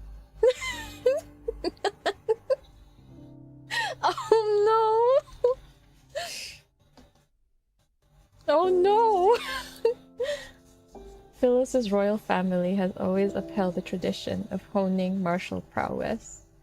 Throughout all his training, he showed a strong aptitude for swordsmanship. It's as if he was born with those nimble, graceful techniques, already ingrained in his heart. In less than a month, he surpassed the older students who were training for a year. They say that once a knight takes the sword, they must shoulder the responsibility of protecting Philos. Okay. Yeah. Okay, so I guess the theory about the mom being sacrificed, that was definitely the mom. She says, I recognize you when... I forgot, but she mentioned how she recognized her when she when she felt her heart. So when MC stepped in to feed herself to Philos, the tree, or the source of the heart of the planet, recognized her. Yeah, okay, this is really shitty. So that was the mom. Recognized the voice, yes, yeah. Yeah. This is so depressing, but at the same time I feel hopeful. I think was it Pookie that said it? Alien, was it Pookie the one that said it, that the ending felt a bit hopeful, but it's also so dreadful, so depressing. Xavier has gone through so much. I feel... She slightly bends down and looks into the child's somewhat bewildered eyes. She smiles while stroking his wind-tousled hair. Is that the kind of person you want to be? He follows his mother's gaze toward the corridor. It's lined with shining golden portraits of past Philosian kings. Should I? Predetermined answers aren't what makes us human. Yes. Oh, this line. It's about embarking on a journey to find answers, even when you already know them. Even I don't know what kind of person you should become. Where can I find that answer? She holds his hand for a moment, then she lets go and leans down to strengthen his wind-ruffled collar. Gauge the paths you've walked, the people you've met, and the very depths of your heart. The farther you travel on your journey, the closer you are to that answer. The young boy nods. He sort of understands. When that time comes, will I know why I'm supposed to wield a sword? Yes. However, a sword is still a weapon. It can and will harm others. Knights wield swords for their king, and kings wield swords for their country. You shall have peace in your heart only when you wield your sword for the choices you've made of your own free will.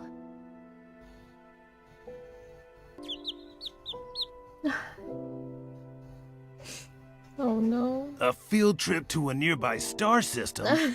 Who came up with that excuse? He did. Oh wow, Isaiah. I did. All of us did. I don't sense a hint of remorse from any of you. Face the wall and reflect on your actions. Oh. Xavier, come here. Yes, sir. Was Traceback 1 your idea? Yes. The backtrackers and the secret base under the library were also your doing. Yes. I must have committed terrible sins in my past life. How else could I have ended up teaching self-righteous fools like you? Traceback 1 was the first attempt. Traceback 2 is the current attempt that he's in. Wanderers have gnawed this planet inside out. Why are you pretending you can't see it? Oh, Isaiah. It's not your turn yet. Shut your mouth. Stubborn old fool. A kingdom will not capitulate to anyone, not even its crown prince. You will be abandoned by the royal family the moment you turn your back on them. Have you truly thought this through? I know what I need to do. I guess Xavier thinks he's some kind of savior. You're only making these grand statements because you were born with wealth. Oh, Isaiah. This has nothing to do with you. You're jealous he's the crown prince while you're nothing but a forgotten hooligan from a branch that... Oh, wow, Jeremiah. Oh, I see. Is it because you lost to him today? Matters involving the royal family do not concern you, peasant. You have no right to criticize us. You... All of you are so... Can you put the arguments aside for once? Or am I the only one who actually wants to embark on this voyage? It's so weird seeing Soren. They're all here. They're all okay. They're all... Nearby, their friend looks down with a smile and records the umpteenth quarrel among the backtrackers in a knight's handbook. Even when they first settled on this name, they were almost ready to brawl because they thought it wasn't catchy enough. Xavier looks into the distance. His thoughts drifts into the spaces between the leaves where a small bird is singing high above the branches. He feels as if the river of time that endlessly flows has come to a standstill. The chirping birds, the drifting clouds, and the wind gently rustling treetops seemingly freeze. He turns around and gazes at the green fields at the front of the distant mountains. For some unknown reason, he thinks he hears someone calling his name. Yet under the dappled light shifting through the leaves, there's only one fruit that has fallen. That brat hits too hard. Oh, I almost forgot. I won't tell her about the backtracking. Don't worry.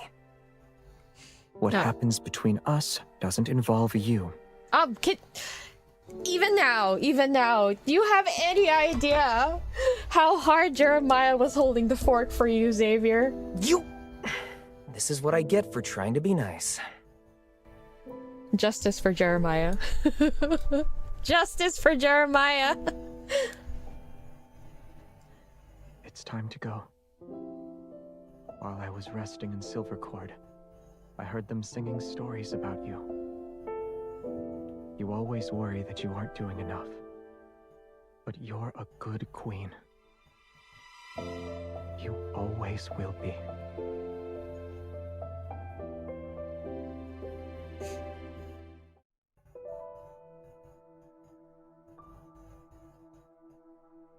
Traceback 2 is preparing for launch. We'll be traveling to a universe that remains unknown to us.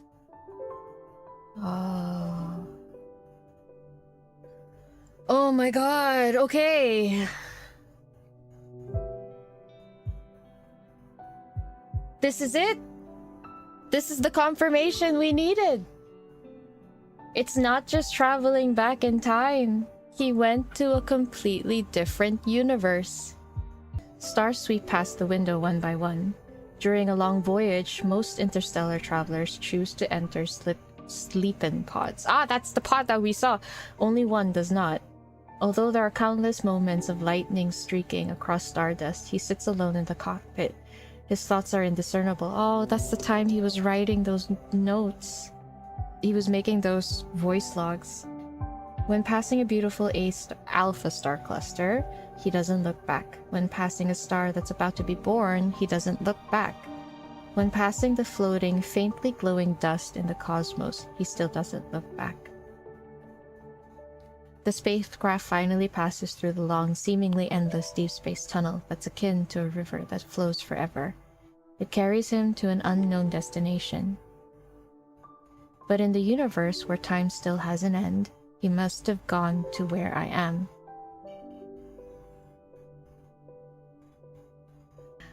I know what you mean now about the hopeful. Oh. At the end of their story, they left behind no goodbyes, no traces, but some say they can still hear the night wind and galloping hooves as if the two are still riding side by side.